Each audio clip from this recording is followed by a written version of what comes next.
the officials and resource persons of the Department of Health, ladies and gentlemen, good morning.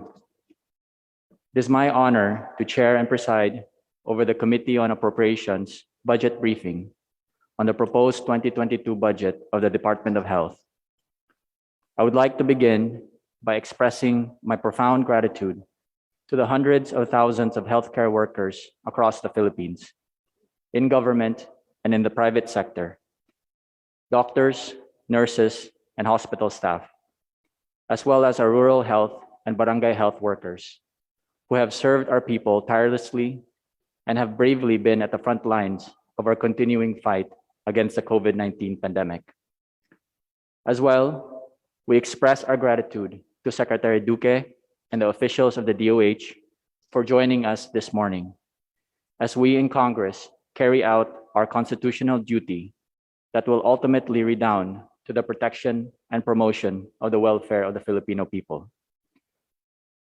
Today, we hope to be able to critique the 2022 proposed budget of the Department of Health vis-a-vis our discussion on the performance of and utilization by the DOH of the past year's budget. Our paramount objective is to pass the most responsive and comprehensive health budget for 2022 that will allow our countrymen the full measure of enjoyment of the right to life and the right to good health, while affording them the security, stability, and protection of a highly functional healthcare system. By placing the people's needs and well-being front and center of the government's health expenditure, we also afford them the best chance to recover from the challenges of the COVID-19 pandemic and to move forward with good health and hope. Let us now proceed. Secretary Duque will make a presentation of the proposed budget of the Department of Health. Subsequently, each member shall be recognized accordingly and have an opportunity to interpolate. For purposes of an equitable and organized interpolation for all, each member shall be given 5 minutes within which to propound questions. Resource persons are reminded to be direct and concise with their replies. Secretary Duque, you are hereby recognized. The floor is yours. Thank you, Mr. Chairman, and to the honorable members of the Committee on Appropriation, headed, of course, by Congressman Duke Frasco, and all the distinguished and honorable members of Congress. I would like to greet all of you in behalf of the Department of Health. Indeed, a most pleasant and productive day. First of all, thank you for this opportunity of presenting the DOH 2022 budget based on the National Expenditure Plan. Can we have the slide?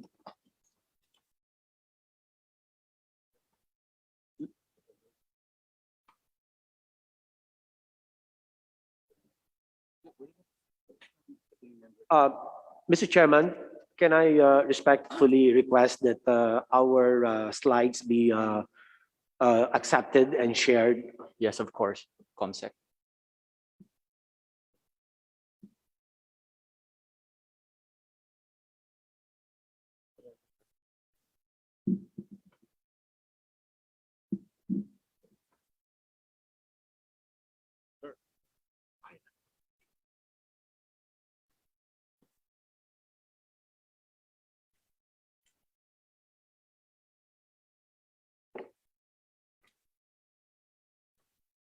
Can we have the next slide, please?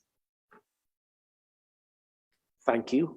Let me begin with the highlights of the budget, followed by the major thrusts of the 2022 DOH NEP budget and information on the performance of the department from 2019 to 2021, along with the targets for 2022. And lastly, we will provide updates on the ways forward of the department. On the highlights of the 2022 NEP budget of the Department of Health. Beginning 2014, the DOH budget has increased significantly due to the implementation of the same tax law. The 2022 DOH budget is 14% higher than that of the 2021 budget level. This is mainly due to the allocations for the Health Facilities Enhancement Program, which increased from 7.8 billion pesos in 2021 to 19.5 billion pesos in 2022. COVID-19 laboratory network funding, which increased from 124 million pesos in 2021 to 5.1 billion pesos in 2022. And Procurement and Supply Chain Management Service, which increased from 486 million in 2021 to 1.9 billion pesos in the 2022 NAP of the department. This increased fiscal space will enable us to address the health system's gaps at the national and regional levels and help us capacitate our LGUs to do the same in the hopes of not only effectively managing current and future pandemics, but also in keeping with our UHC aspirations. And we hope to give proper emphasis on the strengthening of epidemiologic and surveillance systems and health emergency management systems, streamlining procurement and supply chain management systems, intensifying health promotion, increasing our overall health system capacity investments, and capacitating data-driven decision-making at the province, highly urbanized cities, and independent component city levels, among others. Out of the 242 billion pesos for the DOH-wide budget in the 2022 National Expenditure Program, 157 billion pesos or 65% is allocated to the DOH Office of the Secretary.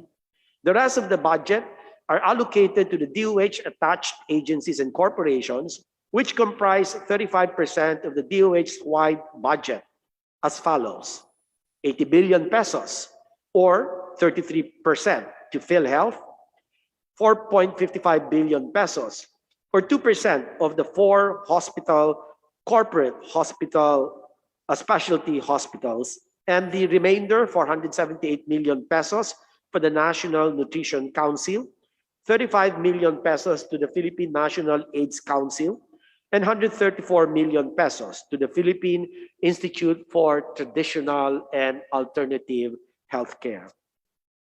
As to expense class, approximately 44% of the proposed DOH OSEC budget is earmarked for maintenance and other operating expenses, or MOOE. 42% is for personnel services, or PS, and 14% is for capital outlay. 4 distinct changes were introduced in the 2022 DOH NEP budget: the merging of some budget line items, renaming of some DOH hospitals, creation of new budget line items, and separation of the Philippine National AIDS Council budget from the DOH Office of the Secretary.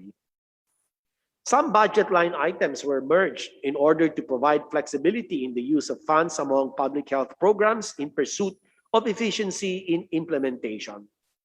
Along this line, the complementary feeding program, being a component of nutrition-related activities, will be merged and subsumed under the Family Health, Immunization, Nutrition, and Responsible Parenting program. Also, the National Integrated Cancer Control Program, including Cancer Medicines for Children and Cancer Assistance Fund, which were created in 2021 GAA, are now merged and subsumed into the budget line item of the prevention and control of non-communicable diseases. 9 DOH hospitals were also named based on newly enacted laws. New budget line items were also created, namely the locally funded project COVID-19 HRH for emergency hiring, foreign assisted project known as the Philippine COVID-19 Emergency Response Project number 2, in partnership with World Bank, and creation of 3 new hospitals. The 2022 NEP has a PS and MOOE allocation for the Conrado Australia Regional Medical and Trauma Center by virtue of RA 11558 PSMOOE and capital outlay for Davao Occidental General Hospital, established by virtue of RA 11564, and capital outlay allocation for Senate President Neptali Gonzalez General Hospital in Mandaluyong City, created as per RA 1157. The bulk of the budget, Your Honors, for the DOH Office of the Secretary will be dedicated to its operations. Specifically, 47% of the said allocation will be utilized to improve access to promotive and preventive healthcare services, 34% to improve access to curative and rehabilitative healthcare service, 0.6% to ensure access to safe and quality health commodities, devices, and facilities, and lastly, 11% to assure people access to social health protection. The next part of the presentation will show the major thrusts of the calendar year 2022 NEP budget. In 2022, the DOH will prioritize three major types of activities. Priority 1. This is composed of UHC Act-related programs, activities, and projects, or PAPs, COVID-19 initiatives, and health system resilience, including assistance to LGUs for the full devolution.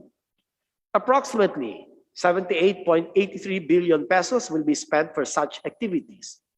This priority is further disaggregated with 59 billion pesos for health system strengthening, such as HRH deployment, HFEP, local health systems development and regulation, and the population-based and primary care service provision, whereas almost 20 billion pesos is for COVID-19 initiatives and health system resilience.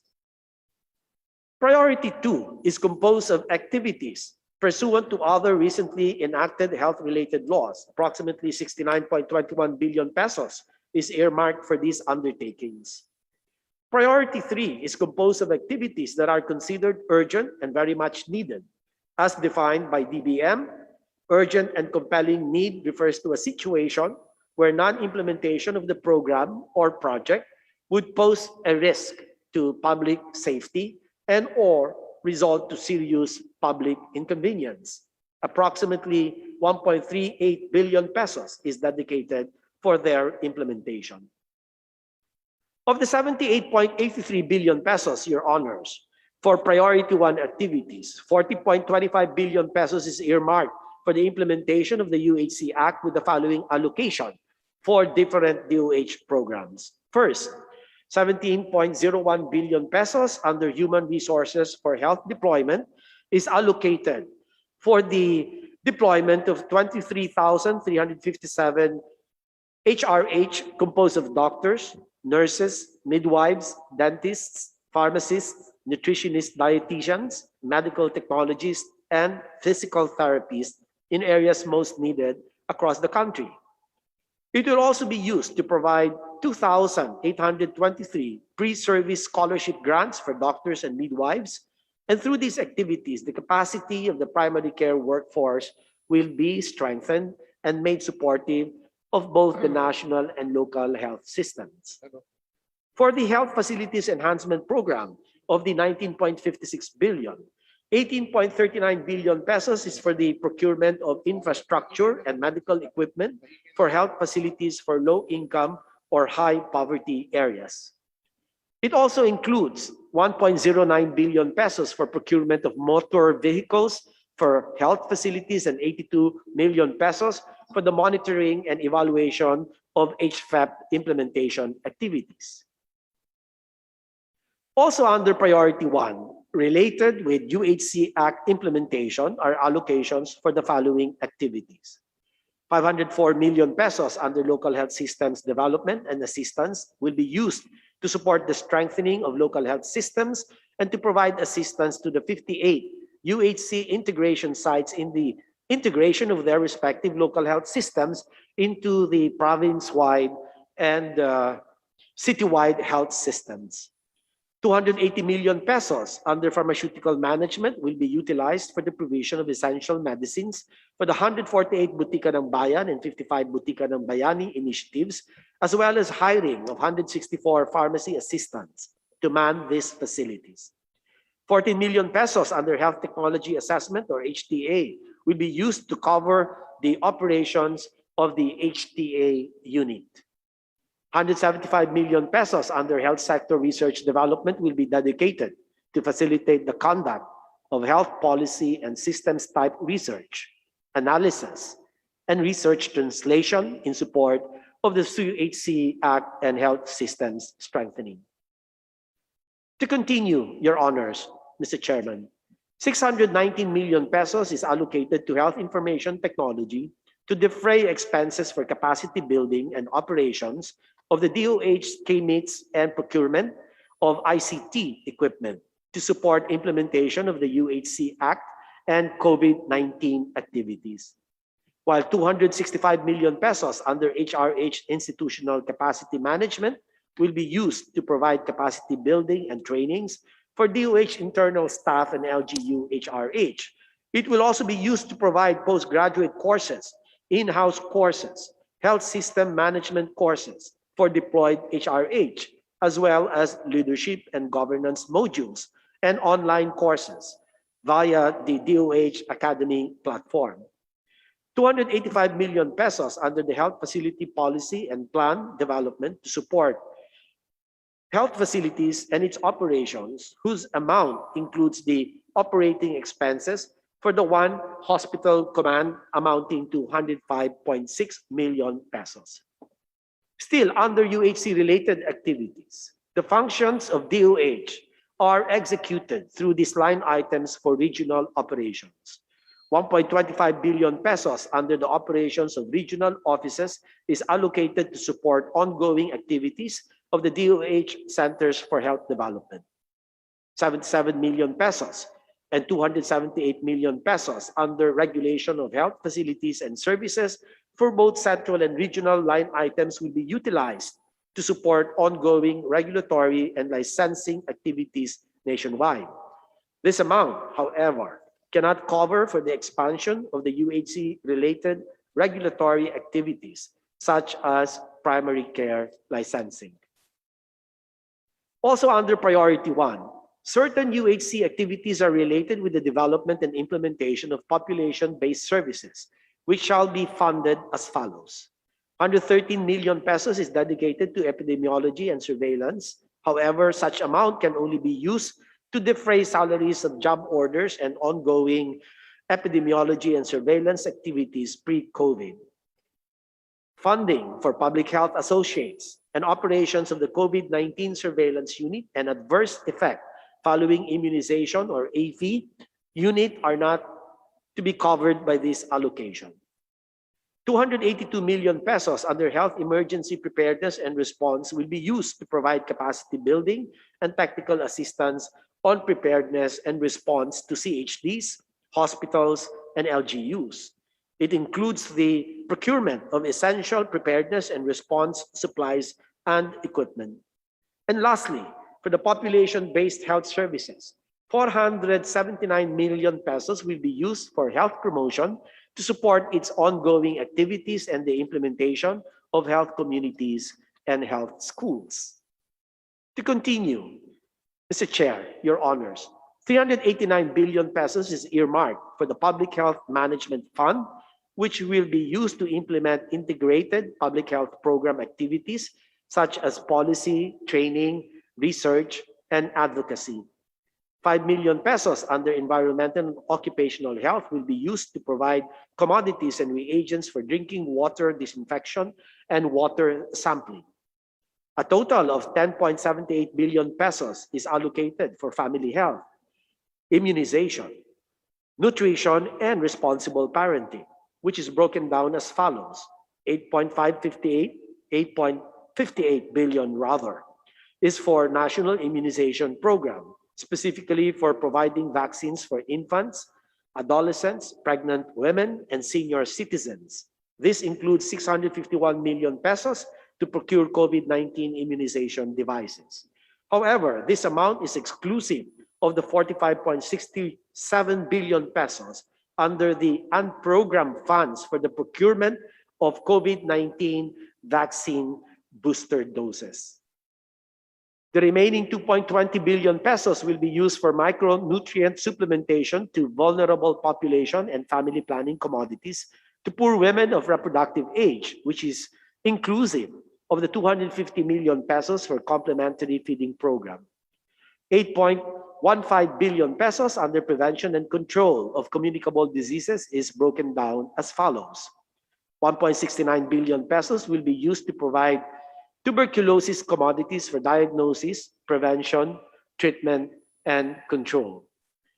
5.06 billion pesos will be utilized for the prevention and control of infectious diseases such as sexually transmitted diseases, HIV/AIDS, vector-borne diseases, food and water-borne diseases, and emerging and re-emerging diseases. This includes 3.44 billion pesos for the procurement of PPEs and 649 million pesos for the procurement of Gene Expert COVID-19 cartridges. 325 million pesos will be dedicated to the provision of diagnostic, prevention, treatment, and control commodities to eliminate malaria, filariasis, schistosomiasis, and leprosy. And 1.08 billion pesos will be used to provide commodities for animal bites to address rabies. The next priority of the DOH are the PAPs which are related to COVID-19 initiatives and health systems resilience. The following are the PAPs specifically with COVID-19 initiatives. 5.09 billion pesos is lodged under the locally funded project for COVID-19 laboratory network commodities for the procurement of 3.8 million COVID tests and other laboratory network needs. 3.8 billion pesos is lodged under the newly created line item, locally funded project for COVID-19 human resources for health emergency hiring to augment health facilities with HRH dedicated for COVID-19 response. 1.29 billion pesos is for foreign assisted projects to cover the loan proceeds of the World Bank, PCERP2 and ADB HEAL 1 loans for CY 2022. 500 million pesos is lodged under the Quick Response Fund to cover health emergency response activities and procure commodities and capital outlays projects during the pandemic. These line items, Your Honors, are activities that contribute to health systems resilience. 506 million pesos is for operations of the DOH blood centers and National Voluntary Blood Services line item to support ongoing operations of DOH national, regional, and subnational blood centers in addressing the blood transfusion needs of critical patients. 1.92 billion pesos is for procurement and supply chain management service line item with 1.46 billion pesos MOOE to cover the warehousing, hauling, and brokerage expenses, and 464 million pesos for construction, equipping of regional warehouse hubs. 300 million pesos is for the operations of the national reference laboratories to support ongoing pre-COVID-19 operations. 40 million pesos is for international health policy development and cooperation line item to support ongoing activities, including participation to technical group on diplomatic negotiation and engagement on COVID-19 loans and other official development assistance. Additionally, Your Honors, we have 1 billion pesos lodged under the regulation of health establishments and products line item of FDA to cover licensing of health establishment, re-engineering of systems and procedures on registration of health products, and post-marketing surveillance. 323 million pesos is lodged under the provision of quarantine services and international health surveillance line item of BOQ to enhance the surveillance activities at all points of entry by strengthening workforce and others as essential part of preparedness for health challenges. Kindly take note that the PS of FDA and BOQ are charged under the operations of the DOH OSEC budget. However, the MOOE and the capital outlay are charged to their income under the special accounts of the general fund. The next priority of the DOH is the implementation of other health-related laws, which include the following: 1.38 billion pesos under prevention and control of non-communicable diseases to provide commodities for the treatment and control of non-communicable diseases such as diabetes, cancer, and mental health conditions. The amounts allocated for each NCD program are reflected on this slide. Please note that we will be redevolving all oral antihypertensive medicines to LGU, since these are included in the current Consulta package of the PhilHealth, readily available in the local market and low cost. Insulin and insulin syringes for diabetes shall be retained in 2022 before redevolving this in 2023. All cancer commodities shall be retained with the DOH, while mental health commodities shall be retained under 2024 or until such time that these services commodities have been included in the PHIC benefit packages. 17 billion pesos for the implementation of medical and financial assistance for indigent and financially incapacitated patients, either inpatient or outpatient. 13.48 billion pesos and 37.35 billion pesos to subsidize the salaries of personnel and operations of DOH hospitals in Metro Manila and regional hospitals and other health facilities, respectively. Under Priority 3, for activities with an urgent and compelling need, 1.38 billion pesos is for operation of dangerous drugs abuse treatment and rehabilitation centers to operate the 22 DATRCs comprised of 13 existing DOH DATRCs, 5 donated DATRCs, 3 newly established DATRCs in Bauco Mountain Province, La Union, and Zamboanga. Next, Mr. Chairman and Your Honors, I would like to move on to the DOH performance in the 2019-2021 and targets in 2022. For the physical performance of the department, under the National Health Insurance Program, Section 5 of the UHC Act provides that all Filipinos will now be included under the National Health Insurance Program, thereby achieving universal population coverage in principle. As of July 2021, only 87% of Filipinos are registered in the PhilHealth database. For 2022, PhilHealth aims to target at least 92.5% of our people to be included in the PhilHealth database. Under the Health Facilities Enhancement Program, 97% or 2,591 out of the 2,677 of the HFAP projects have started implementation as of July 31, 2021. For 2022, HFAP MOA is to reach 100%.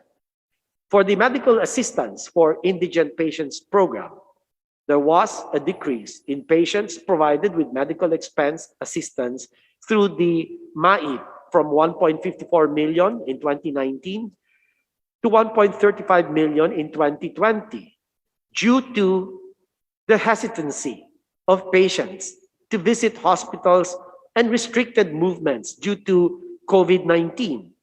For the year 2021, 676,835 patients were provided with medical assistance as of June 30.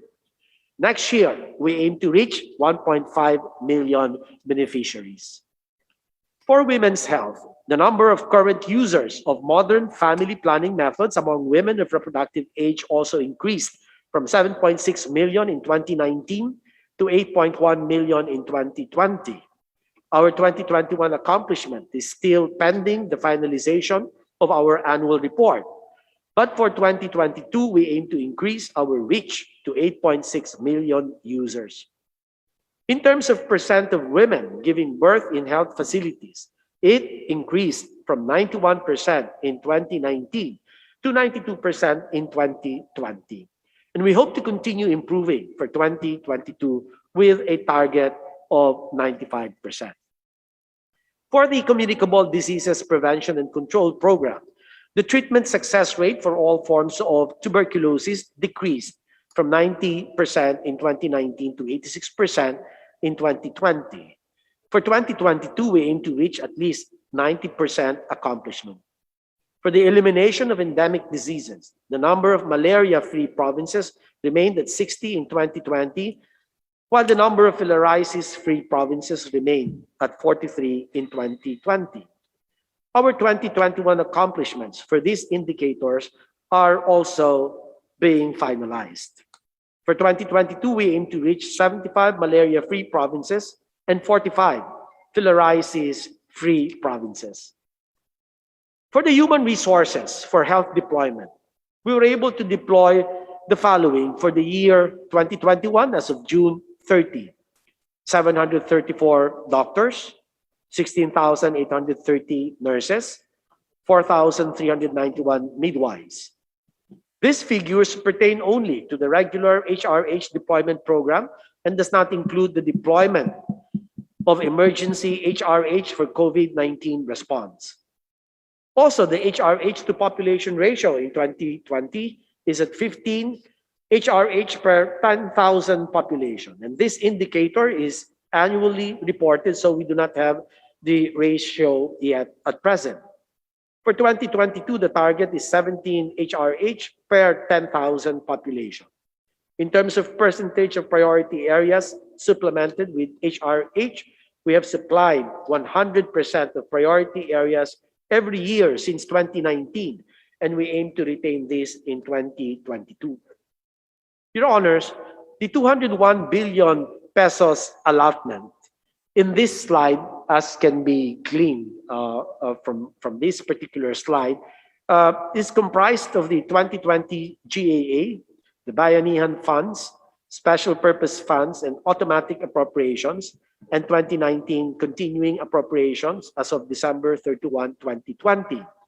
Out of these, 176 billion pesos, or 88%, had been obligated, while 142 billion pesos, or 81%, had been disbursed out of the total obligations incurred. Your Honor, Mr. Chairman, we ceaselessly work at the service of our people to ramp up the implementation of COVID-19 response in harmonious conduct with our UHC goals. The key investments we have shared today will enable us to make enduring changes to our health system, to make it responsive to the needs of each and every Juan and Juana, particularly the vulnerable and the disenfranchised. And we do just this by focusing on these efforts for the next year. Strengthening LGU capacity to deliver primary care services, harnessing their increased share in the national tax allotment next year. Reinforcing minimum public health standards through updated, responsive policies, matched with streamlined, institutionalized digital processes and mechanisms to complement our continuous and heightened vaccination efforts as we strive for herd immunity. Enhancing the country's health system networks to swiftly and adequately respond to and recover from health emergencies, particularly for emerging and re-emerging infectious diseases.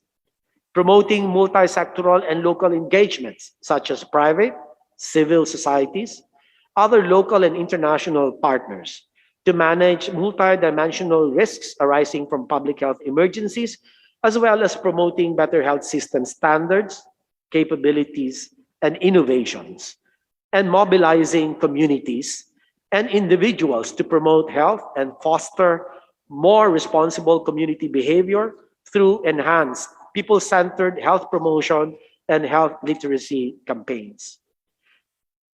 Your Honors, Mr. Chairman, let me end my presentation with the President's budget message for 2022.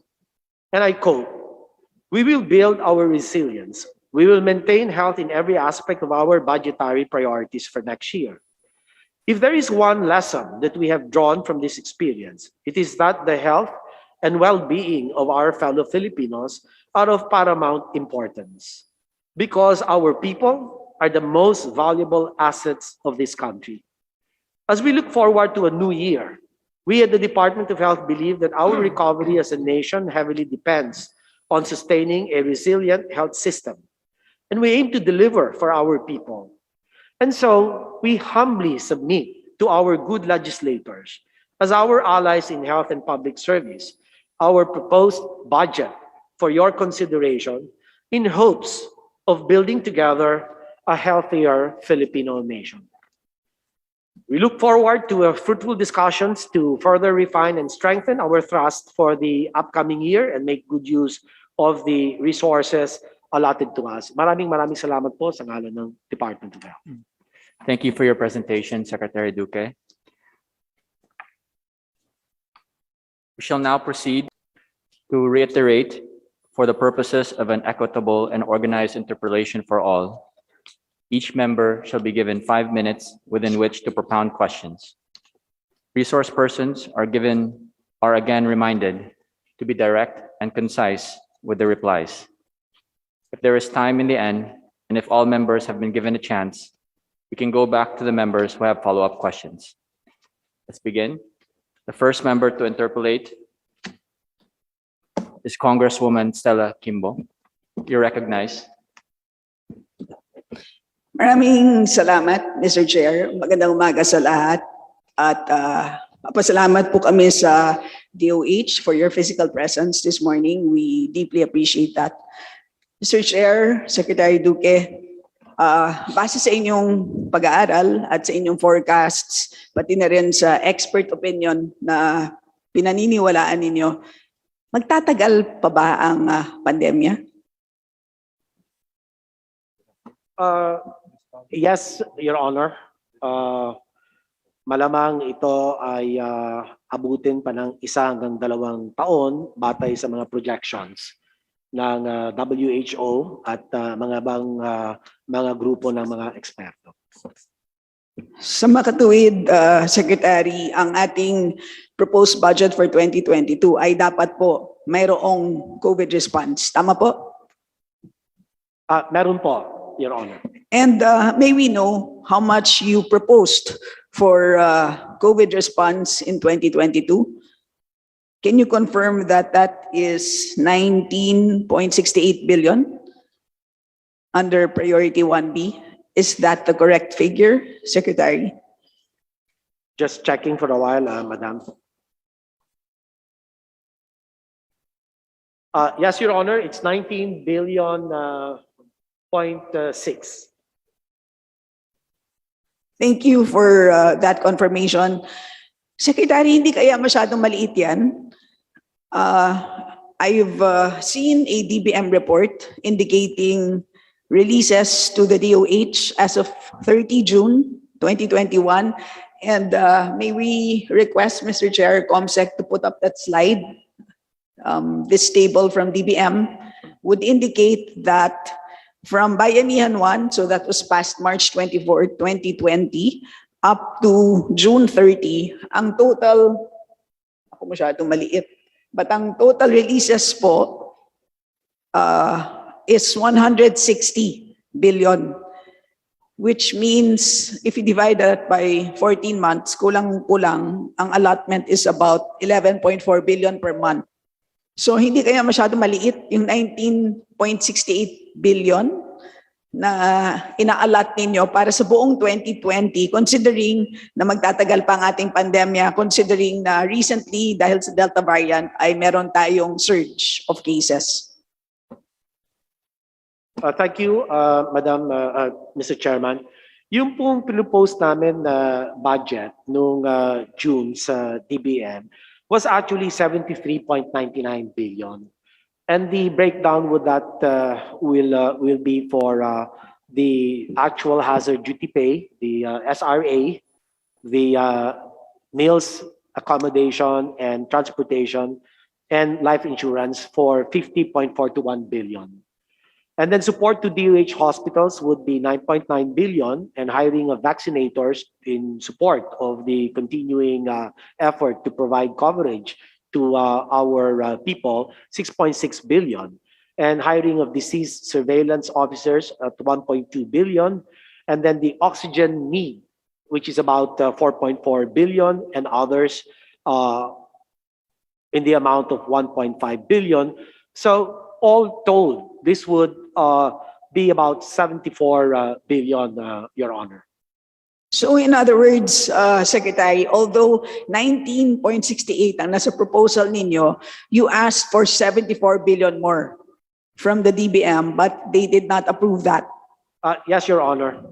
Yan po ba ang dahilan kung bakit wala pong budget para sa SRA as you had revealed to us yesterday doon po sa hearing on of the Committee on Health? Kasi yesterday, kung matatandaan po natin, tinanong ko po kayo, meron po bang SRA budget sa NEP 2022? Dahil nga po, ang na-release na ninyo is 311 million para sa ating healthcare workers na hindi pa nababayaran, but alam natin kulang na kulang po yan dahil meron pang higit 100,000 healthcare workers na hindi pa nakakatanggap ng kahit pisong SRA. And so I asked you kung meron SRA budget sa NEP 2022 and you said no. At ang inaasahan po ninyo ay Bayanihan 3, which unfortunately is just a bill. At this moment, hindi pa siya batas. And just in case po maging batas po siya, wala pong itemized appropriation para sa SRA doon. Therefore, ang inaasahan ng Bayanihan 3 is doon talaga kukunin sa GAA. So can you confirm that po? Walang SRA budget sa NEP 2022. Ang sinasabi ninyong dahilan ay dahil hindi po inapprove ng DBM. Tama po kayo, Mr. Chairman, Madam, Your Honor. But kung pwede ko lang pong dagdagan ng konti pang impormasyon, tama po kayo, yung 311 million na ibaba na po yun nung nakaraang linggo para po sa mga 20,000 healthcare workers, mostly from the private sector. At meron din po kaming sinunod na listahan ng 17,000 more for a budget requirement of 201 million. So as a DBM na po yan.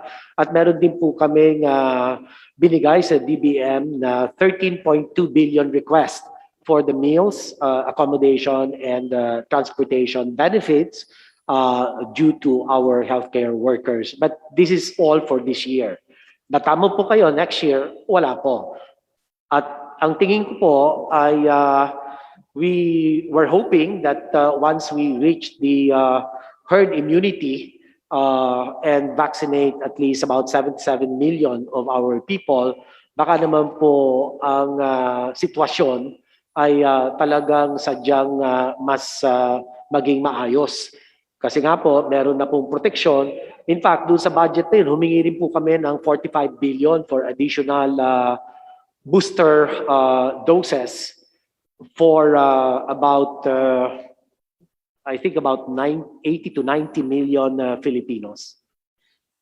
Salamat po, Secretary. Pwede ba natin linawin once and for all, magkano ba talaga ang aasahan ng bawat frontliner in terms of SRA, yung special risk allowance, meals and transportation, etc.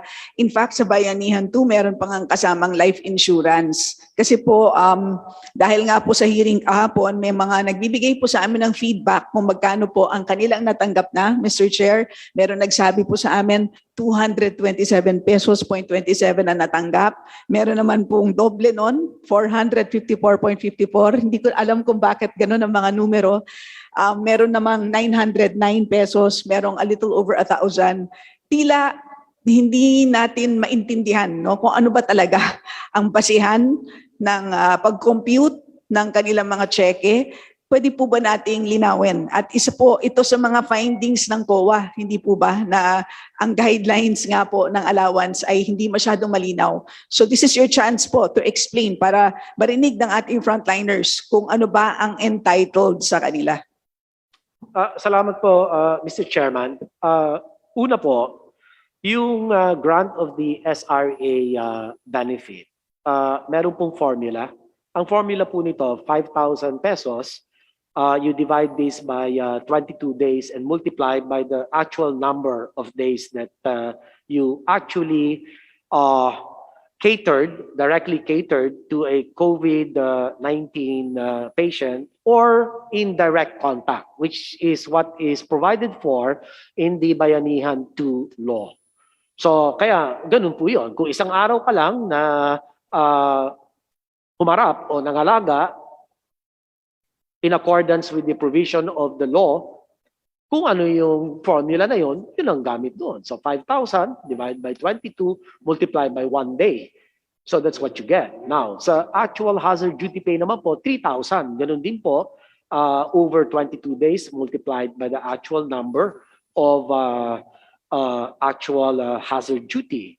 So meron po tayong formula at tama po kayo, ang COA ay sumusunod lamang dito sa batas na ito. Kanya naman ay meron silang mga observations doon sa mga implementing units natin, mga hospitals, no, na nagbibigay na tila medyo hindi po nila nasunod. At kanya, ang sabi nga naman nila, good faith dahil they wanted to recognize the sacrifice of our healthcare workers serving in the hospitals and other healthcare facilities. And so COA made that part of its findings and observations and flagged it, as a matter of fact. No? And that is why it's one of the appeals that we will make to COA. I have communicated this with Chairman Michael Aguinaldo, and we have agreed that, well, he actually proposed that I inquire with the DOJ about how we can more liberally interpret and apply the provision of law for SRA. But hanggang ngayon, wala pa hong sagot ang DOJ, but I've been following it up since last week. So ang maganda po rito, sana, ideally, lahat mabigyan. Dahil ang risk, sa tingin ko, para-pareho naman po kung sila ay lahat nagtatrabaho sa isang ospital. However, it is too simplistic to say na dapat pare-parehong mabigyan. Dahil syempre, yung mga talagang nagkaroon naman ng direct catering, talagang nangalagang direktamente doon sa mga pasyente, syempre, hingi din ng mas mataas pa yan. Just to differentiate, distinguish the risk that they are actually taking every time they cater to the patients. Yun lang po. But inaayos po natin ito as much as we can. But legislation would, I think, be the best way to resolve the issue, Mr. Chairman. Thank you for your reply, Secretary. Mr. Your time is actually up. Sorry, Congresswoman, but you can wind down, please. Yes, Mr. Chair, I just have one Sure. final question. Mr. Chair, linawin ko lang po, no, yung batas ng Bayanihan 2, wala po doon yung formula. Medyo memorize ko po yung batas na yan kasi isa po ako sa principal author. Nasa IRR po ninyo yan. At ang IRR po ay issuance ng DOH mismo. So that is within your control kung magkano po yan. At lumalabas naman po sa hearing, 13.1 billion ang naibayad out of the 13.5 billion under Bayanihan 2. At ang sabi din ninyo sa inyong report, 379,000 workers have received allowances, which means the average is about 34,000 pesos. Na baka naman it's a reasonable amount considering na 15 months na nga ang ating pandemic. So sana po magkaroon po ng linaw kung magkano ba talaga ang reasonable amount na dapat ibayad sa bawat frontliner. And ang last question ko na lang po is, moving forward, no, the reason for why, Mr. Chair, we're having these budget hearings is kikilatisin natin ang proposal. At syempre, meron naman po tayong period of amendment, di ba? Ibig sabihin, kung may mga pagkukulang pa ang ating proposal, ay pwede pa nating baguhin or i-improve. So kayo po, Mr. Secretary, meron po ba kayong mga sa tingin ninyong dapat i-propose ninyo sa amin na amendments dito po sa inyong budget proposal? And particularly po dito sa ating allowances kasi nakakaawa na po talaga ang ating frontliners. Pagod na pagod po sila. Maya't maya po ay it's very, kumbaga po, napaka expected talaga natin na mapapagod sila at maya't maya ay merong threat to leave the front line dahil hindi sila nababayaran ng tama. So is there anything po that you wish to propose to us that we can do to your proposal, and kami naman po, we would happily support that? Yes, ma'am, we can submit the proposal. As I have said initially, we have proposed 74 billion pesos.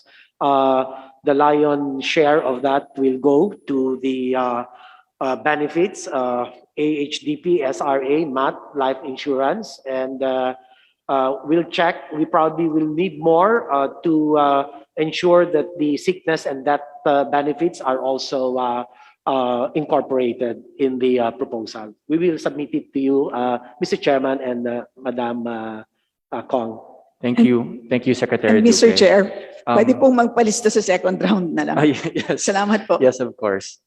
The chair recognizes from the majority, Deputy Speaker Rufus Rodriguez. Daghang salamat, Chairman Duke Frasco. Good morning. Good And morning. good morning to the DOH family present this morning. My first question to Secretary Duque. Out of, you have a COVID response amount for 2022 of 19.68 billion. Now, are you going to give again to PSDBM the 5 billion for PPEs and the 5 billion for COVID test and laboratory network? The situation, Your Honor, has changed in the sense that we can now do the bids and awards. We have our own committee, Mr. Chairman, and we will be able to maximize this capacity, although it's still limited, Mr. Chairman, because the work of our officials as members of the Bids and Awards Committee is an added work. It is not a full-time work, unlike what the PSDBM does. So I am of the opinion that there will have to be a combination. We will continue with the common use supplies and equipment for PSDBM to support us in this aspect of our procurement. And then for those which have not been identified as part of the common use supplies and equipment, we will have the responsibility to procure them ourselves. Mr. Chair, a very unclear answer. I just like to have the commitment. There have been many questions. The COA flagged you 67 billion, and 42 billion of that, Secretary, was to the PS Procurement Service of DBM and PITC and LGUs. Can we get a commitment that you will not place that? And it is your obligation to bid this out. It should be a DOH. Look at what happened for that in 2020. A lot of questions on the procurement by PSDBM of the mask, face shields, PPEs. Can we get that commitment? You should do it, Secretary. DOH should do it. Yes, Mr. Chairman, Your Honor, as I've said, the situation has improved in the sense that the global supply chain has pretty much stabilized. Last year po kasi walang-wala talaga tayo eh. Zero. Secretary, just a commitment. You are not going to give any single centavo of this 19.68 to the PSDBM, correct? Yes, Your Honor, we will do that. Thank you. But that's okay. So you are now committed not to do it again because there have been questions in the 2020, the 42 billion. Thank you, Secretary. Next question. You said that the pandemic will last for another 1 or 2 years. Why is it that the 45.6 billion for vaccines, as you have said, for booster, is just an unprogrammed fund?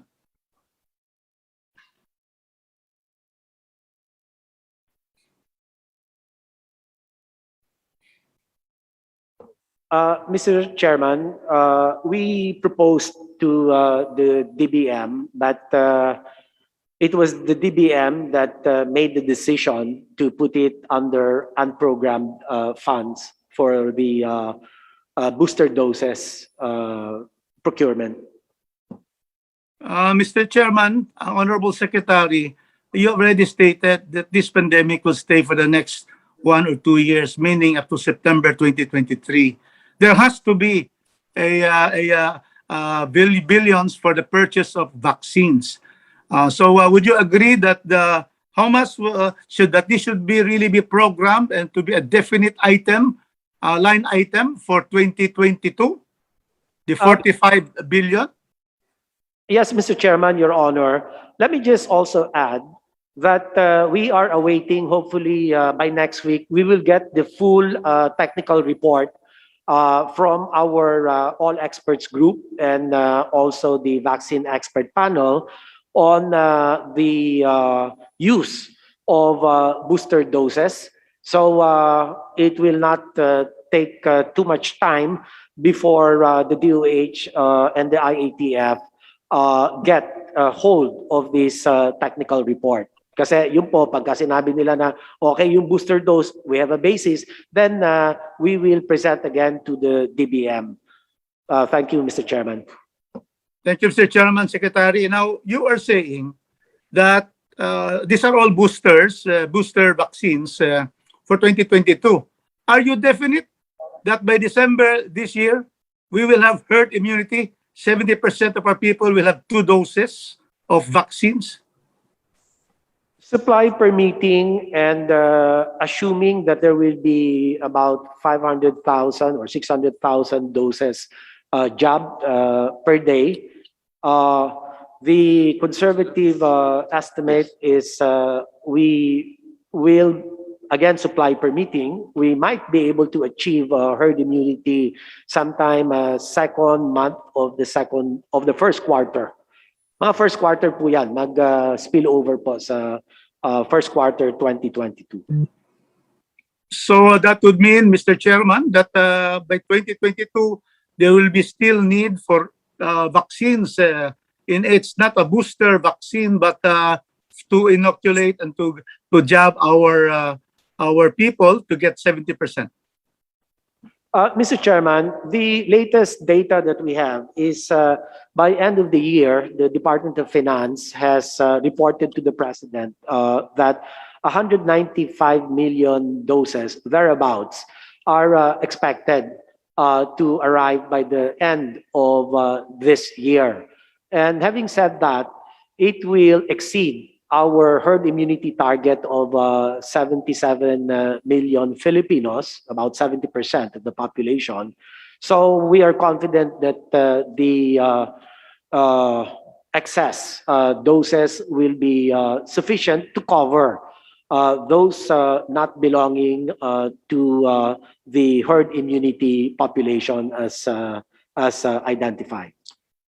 Thank you, Mr. Chairman. The Secretary, I second to the last question. Last Friday, the Regional Director of Region 10 submitted a list of BSWs, 742 BSWs Cagayan de Oro and 249 barangay nutrition scholars requesting for 11,106,000 pesos to pay. The SRA of the BHWs and BNS of CDO embedded in the BHERTS, Barangay Health Emergency Response Teams. Have you downloaded this amount of 11 million for our BHWs and BNS of Cagayan de Oro? I believe that this has been done, but give me allow me to please submit a report for a definitive amount that has been downloaded. We will give you the report, Mr. Chairman. It's just that I don't have that particular information with me right now. But thank you, Mr. Chairman. My last question, Mr. Chairman, to be within the 5 minutes. Secretary Duque, your director in the DOH is waiting for your guidelines for that for the payment of the meals, accommodation, transportation allowances, MAT, for the BSWs, healthcare workers, and BNS of Cagayan de Oro. Do we already have that guideline, and have you made a request to the DBM for the downloading for the math for all the healthcare workers, BSWs and BNS of the entire country, Mr. Chairman? Mr. Chairman, we did ask the DBM for, I think, about 13.2 billion to defray the cost of meals, accommodation, and transportation allowances. So we are working with the DBM for the guidelines, and that is assuming that the DBM has identified the source of funding for this particular set of benefits. Thank you for your questions, DS Rufus Rodriguez. Thank you. Just to be able to make my manifestation on my commitment in this budget of DOH, I support the budget of DOH, and I would therefore, in the proper time, move for the increase of at least 74 billion, so that by 2022 we are able to pay the SRA, hazard pay, and the MAT of all our healthcare workers for 2022. Thank you very much for the time you've given me, Chairman Duke. Daghang salamat ug maayong buntag. Daghang salamat. Thank you, DS Rodriguez. The chair recognizes Representative Edsel Lagman.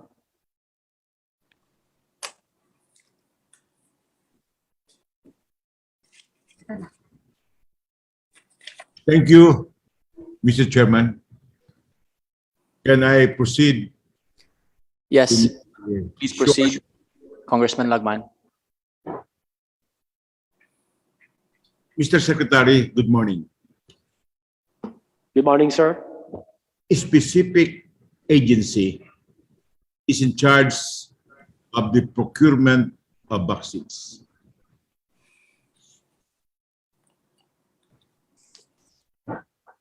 Mr. Secretary. Can I? I'm sorry, I didn't quite get the question. Yes, Congressman Lagman, can you repeat your question, please? And this will not be deducted from my time. Yes, What sir. specific government agency is in charge of the procurement of vaccines? The Department of Health, Your Honor. And under the law, Republic Act 1152-51, or the COVID-19 Vaccination Program Act of 2021, under Section 3 thereof, it is correct, the Department of Health and the NTF. Is that correct yes, statement of the law? Yes, Your Amen. Now, Di mo sulos? Hindi. Can we mute the? Please mute the other. that's confirmed by the Secretary. The two agencies are the Department of Health and the NTF. Now, It's in the law, Mr. Chairman. You are correct, Mr. Chairman, Your Honor. okay. Now, so far, how much is the total amount which has been utilized for the purchase of the subject vaccines as of end August 2021? We will just get the figure, Mr. Chairman, just a few seconds.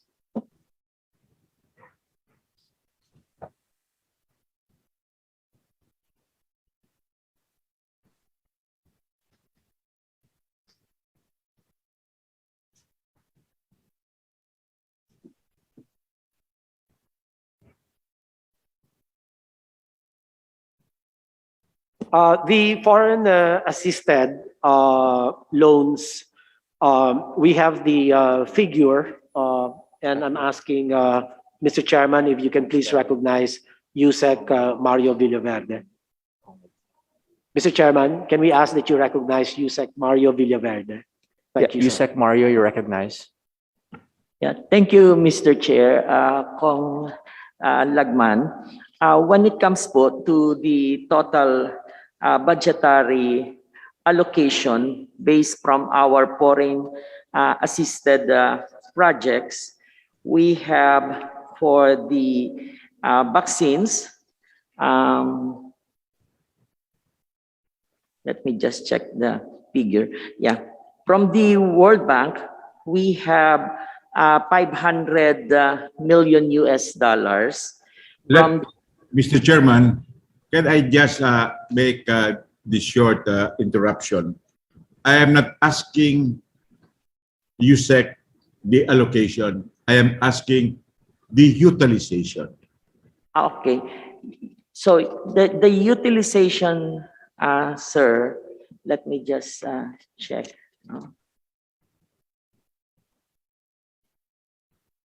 This is for the foreign assisted project. For the World Bank PSERP project, we already have 64% obligation and 30% disbursed for the vaccine.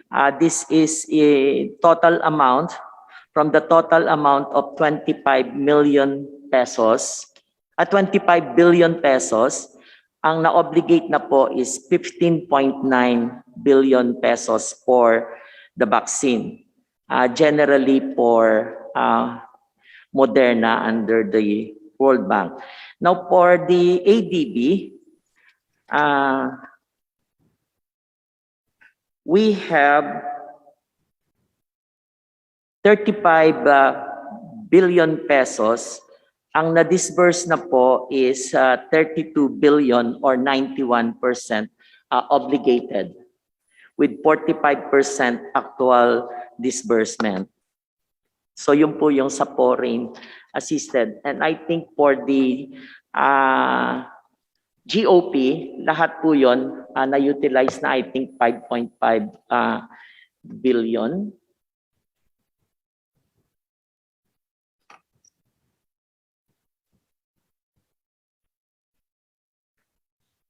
Mr. Chairman, if I just may supplement the answers.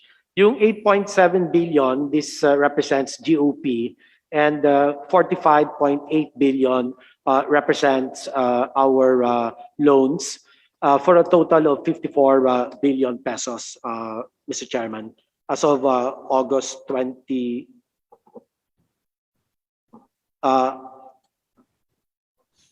As of August 15, 2021, Your Honor, Mr. Chairman. So the answer is the absolute amount of 54 billion pesos had been disbursed and paid for the purchases of vaccines. Now my question, the next question, Mr. Secretary, is how many doses of vaccines have been procured out of this 54 billion disbursement? Mr. Chairman, may I request to recognize Yusek Kabutahe? Yusek Myrna, you recognize. Thank you, Mr. Chair. As of August 31, there is a total procurement of 34,964,330,000 vaccines, various vaccines, Sinovac, AstraZeneca, Moderna, Pfizer, and Sputnik V, Your Honor. Okay, so 54 billion had been spent. 34,964,330 doses have been purchased. Now, my next question is, how many persons have been inoculated for a full vaccination and a partial vaccination? Mr. Chair, Yes, proceed, Yusek Myrna.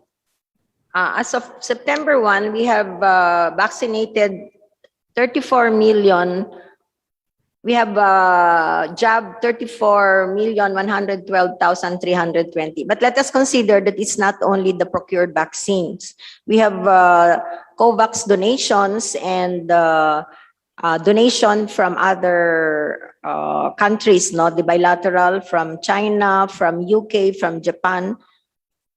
And we have for first doses, Your Honor, 20 million first dose and 14 million second dose. So we have a total inventory of 51.9 million doses. 34.9 are the procured vaccines, and the remaining 16.9 million are the donated vaccine from COVAX and from the other countries, Your Honor. Now, Mr. Chairman, we would appreciate a submission from Yusika Mina, a more detailed report on how much had been disbursed from all funding sources, including donations and COVAX. Number two, what is the breakdown of the various brands already purchased, consistent with the number of or volume of the said vaccine per brand? Then how many had been inoculated, broken down as to first dose and second dose? My next question, Mr. Secretary, is that how much is still needed in order to achieve a 70% herd immunity? Mr. Chairman, as earlier mentioned, the Department of Finance has reported that by the end of the year, we will be able to gather about 195 million doses, which will be good for about 97 million Filipinos, thereabouts. So we will be able to go beyond the 77 million Filipinos to reach the herd immunity. And having said that, we are confident that we will be able to provide vaccines, and as has been committed by our vaccine czar, Secretary Galvez, that this can already include inoculation of children, but exactly what will be the age threshold is being determined as of yet. And secondly, the vaccine expert panel and the all experts group are working on this double time, and hopefully by next week they will be able to give us the technical report that will underpin a policy amendment, which means we can start inoculating children. Thank you, Mr. Chairman. Mr. Chairman, my question was really how much is still needed in order to vaccinate or achieve a herd immunity of 70% of the population. We are talking of figures because this is a budget hearing. Mr. Chairman, the requirement for reaching herd immunity, and as I've said, even beyond, first and second doses, that is for this year, this is already fully budgeted. What we are asking for is the 45 billion for the booster dose inoculations for next year, assuming the protection of the vaccines that have been used to inoculate will not last very long. So there are reports or data showing that anywhere from 6 to 9 up to about 12 months as the period or length of protection that these vaccines may provide, so that we assume that by next year, the protection might no longer be sufficient, thus requiring booster shots. That's Thank you, 45 Mr. billion Secretary. pesos, Mr. Chairman. So, well, let's us go first to the statement, Mr. Secretary, that the amount needed to achieve 70% herd immunity is already budgeted. My question is exactly how much is the budget for that?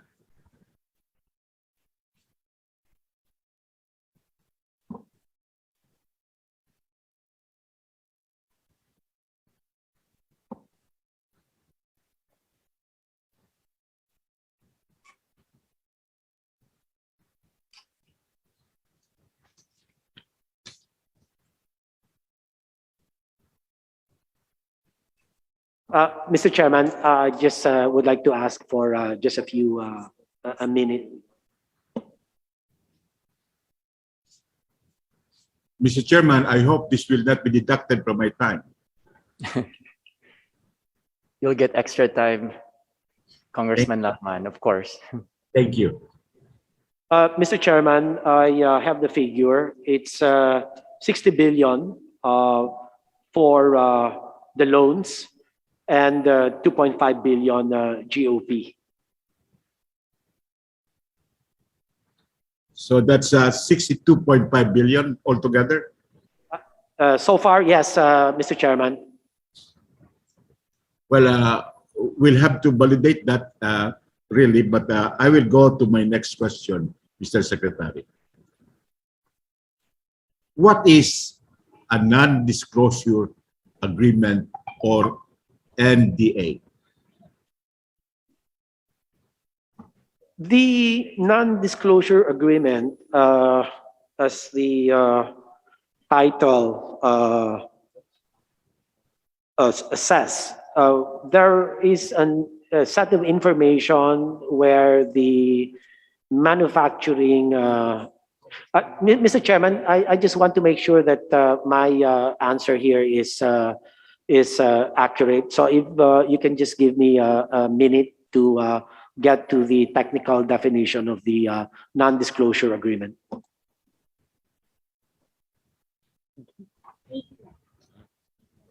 Congressman Lagman, just a reminder, one last question, please. Well, Your time is up, sir. my questions were very short, Mr. Chairman. I had no premises.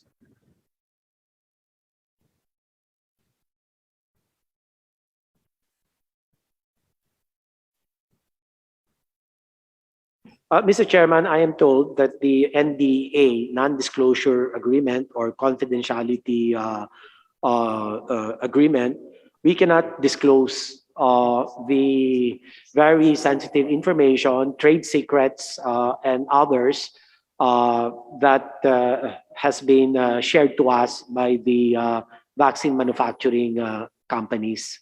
So that's the short answer to the question, Mr. Chairman. Does the non-disclosure agreement cover the injunction not to disclose the purchase price of the vaccines? Yes, Your Honor, Mr. Chairman.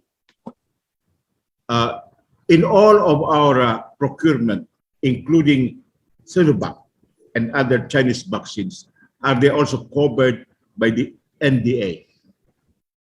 Yes, Mr. Chairman. In other words, the Philippines did not get any preferential treatment from the Chinese manufacturers or suppliers. Is that correct? In terms of procurement, I don't think so, Mr. Chairman. But of course, preferential in the sense that they did give us a substantial donated doses of these Chinese vaccines. Now, under our pertinent laws, Mr. Secretary, are NDAs valid or legal?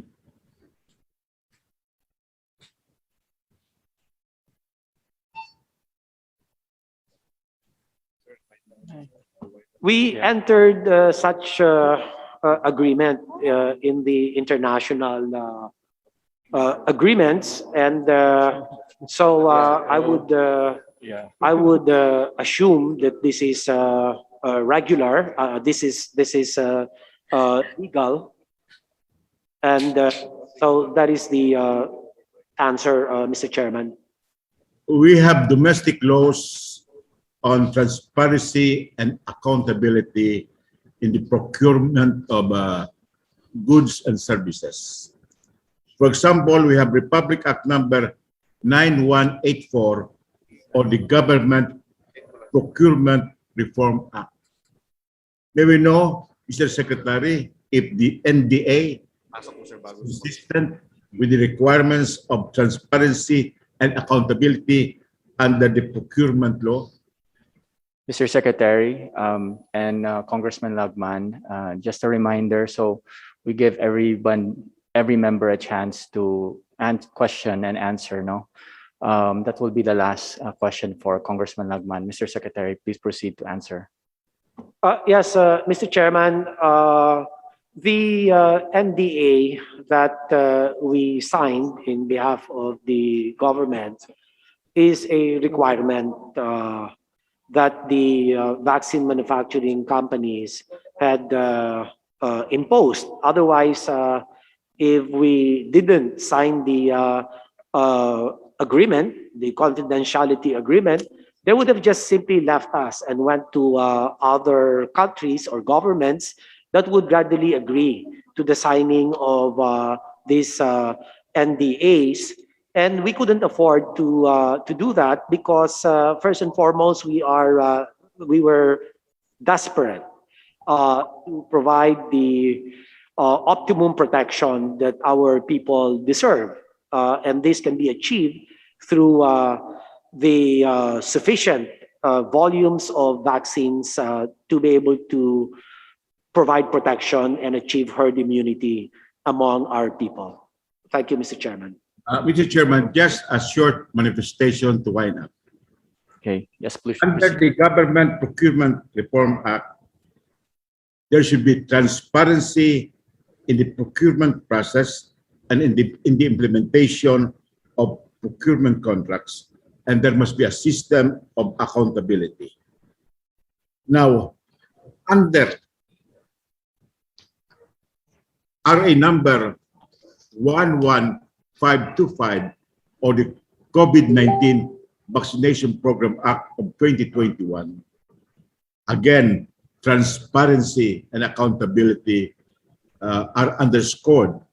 More particularly, transparency and reporting of the amount of contract as awarded.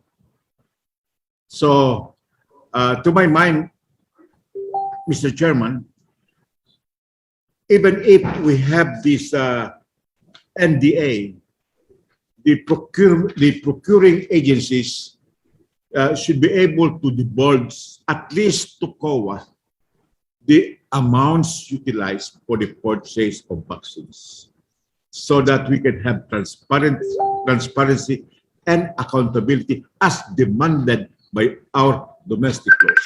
Thank you, Mr. Chairman. Thank you, Congressman Lagman. The chair now recognizes Deputy Speaker Benny Abante. You recognize.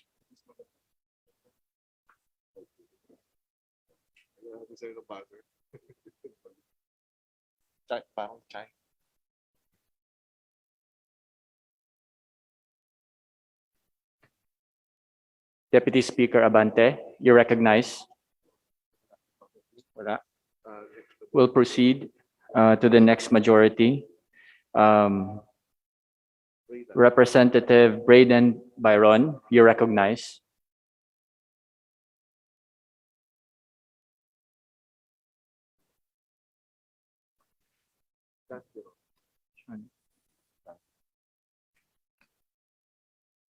Congressman John Biron, you're recognized.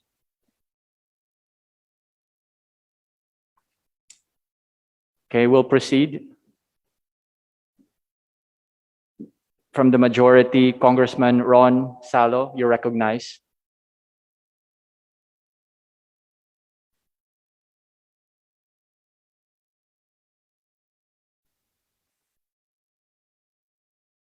Congressman Ron Salo.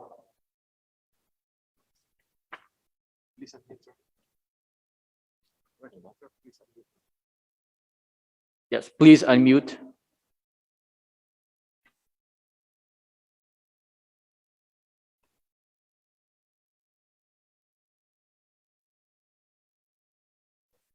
Congressman Salo.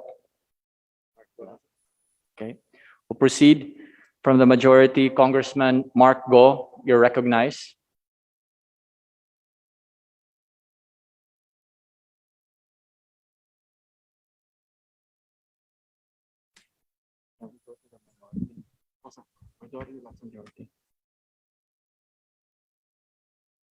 Congressman Mark Go, you're recognized.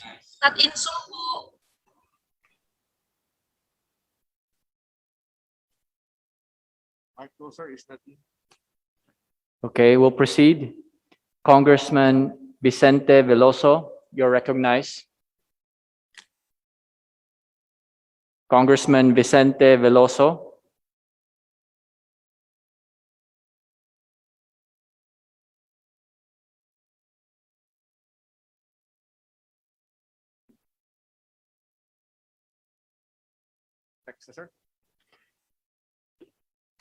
Okay. Deputy Speaker Bernadette Herrera D, you're recognized.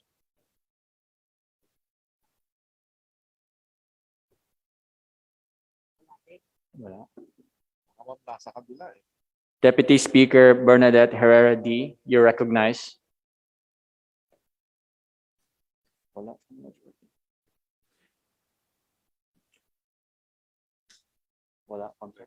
Next na.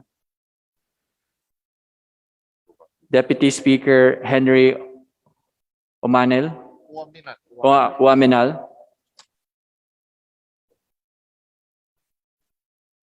Deputy Speaker Henry Uaminal, you're recognized.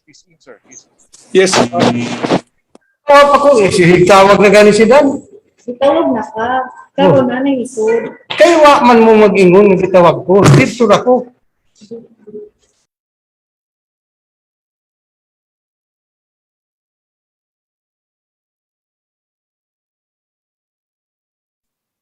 Good morning, Mr. Chair.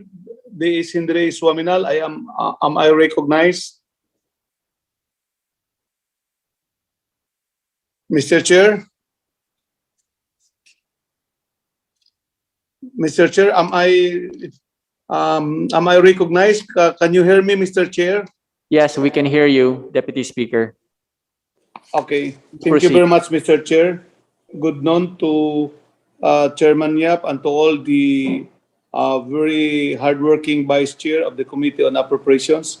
Good noon also to our resource speakers, to the official family of the Department of Health, Secretary Doke. My question, Mr. Chair, is some sort of a parochial concern. This refers to the recently approved Republic Act 11563, which upgraded the beds capacity of our DOH referral facility hospital, which is the Mayor Hilarion A. Ramiro Senior Medical Center, from 500 bed capacity to 1,000. This was just signed into law last June by the President, and Secretary Doke was there, so that in the provision of that law, there is that provision for an appropriation that should be incorporated in the General Appropriations Act for the full implementation. So that, Mr. Chair, I would like to ask the good secretary that when I reviewed the capital outlay under our HPIP allocation for 2022, we only have found out that there was only a meager 30 million pesos allocation for capital outlay or infrastructure and 20 million allocation for equipment. And considering that we will be upgrading the bed capacity to another 500 beds, there's a need to construct buildings which could more or less accommodate 500 patients. But I understand that the implementation should be gradual so that I have written the good secretary and also the medical center chief of the hospital dated August 20 for an allocation of 300 million for capital outlay for additional beds capacity, and that is not even enough for 500 beds, but at least for another 200 beds as an initial implementation of the law, and an allocation of 100 million for the laboratory equipment. We have now a diagnostic center, we have now the laboratory building, but the equipment is one thing. We had made this request in the 3 previous budget sessions of this an allocation of 75 million for MRI, but until now it has not been allocated. So may I ask the good secretary if we can include this appropriations, this allocation in this 2022 budget for the HPIP program that we have in the department. Thank you, Your Honor. Mr. Chairman, may I respectfully request to recognize Director Gorgolon. Yeah, Director, you're recognized. Good morning, Mr. Chair. Thank you, sir. Honorable Congressman Awaminal. So, yes, there is an approved appropriation for MARS for infrastructure in the amount of 30 million and 20 million for equipment. Since the Enabling Act to increase the bed capacity just recently approved, then we can collaborate with the medical center chiefs for the hospital to be funded under Mayowa po. So we will just collaborate with Dr. Santiago so that the first release, which is 2022, will be the year 1. And the succeeding years will complete the expansion for that 200-bed hospital. Thank you very much. Over to you, sir. Thank you. Thank you, Director Yeah. Gorgolon. Yeah, thank you, Mr. Chair. I would just like the good director under the leadership of the good secretary, which I fully support their budget. And if possible, we have to increase their budget because they are the premier agency that leads this in addressing this pandemic. I agree that it's going to be Mayowa, but for the first year, you know, I have principally authored that law and I am in my last term. 2022 will be my last year for this term, and I will be graduating for that year. So I propose that the at least 40 or 50% of the total budget will be included in the first year of the implementation, so that on August 20, 2021, our medical center chief wrote the good secretary of the proposals for this particular allocation, so that the allocation is only 30 million. The total cost of the implementation of the law is probably more or less 1 billion, but we are only asking 380 million pesos, including the laboratory. So can we include that in the first year, or not only 30 million, Mr. Secretary, Director? Yes, sir, we will look into that because if we have to approach it by Mayowa model, we still have to submit several documents. Meaning, if we are planning to increase it to 200 bed, we need the site readiness and even the DNR permits. So there are a lot of permits that should be submitted before it can be approved for Mayowa. So we will collaborate with the medical center chiefs on how we can respond to your request. Thank you very much. Thank you, Deputy Speaker. Yeah, Your time is just, up. Please wind down. yeah, just to wind up, Mr. Chair, I would just like to be my good friend Director Gorgolo, she's very cooperative. I would just like to have a clear, that requirements are already okay. We have already the lot, we have already the DNR because the clearance, because the property is just adjacent to our existing hospital. So I would just like to be clarified how much we can commit, because 30 million, as I said, is very, very minimal. No, so can we commit this at least this 380 million, the 300 million for infra and 80 million for the laboratory equipment? Mr. Secretary, I'm sorry. I know I'm very supportive to your leadership. Can we just have at least a commitment for this figure?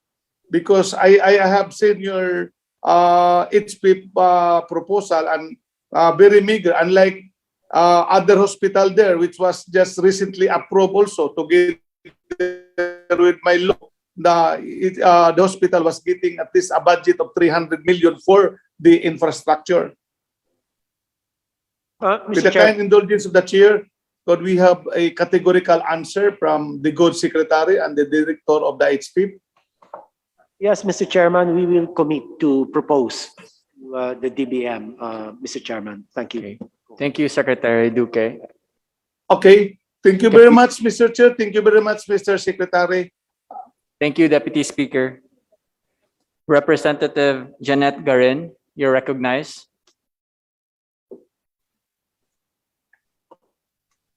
Thank you very much, Mr. Chair. Mr. Chair, am I clear? Yes, I can hear you. We can hear you. You're recognized. Yeah. Please proceed. Maraming salamat po, Mr. Chair. Of course, good morning to our DOH family. Let me start quickly with the definition of herd immunity, because we have been hearing this time and again, and the Honorable Secretary and the DOH family has been consistently using this term. Will the Honorable Secretary, Your Honor, agree with me in the definition of herd immunity, which actually means resistance to the spread of an infectious disease within a population that is based on pre-existing immunity or a high proportion of vaccinated people? Can the Secretary attest to this? Yes, Mr. Chairman, certainly we agree. Secretary Duque, you are now recognized.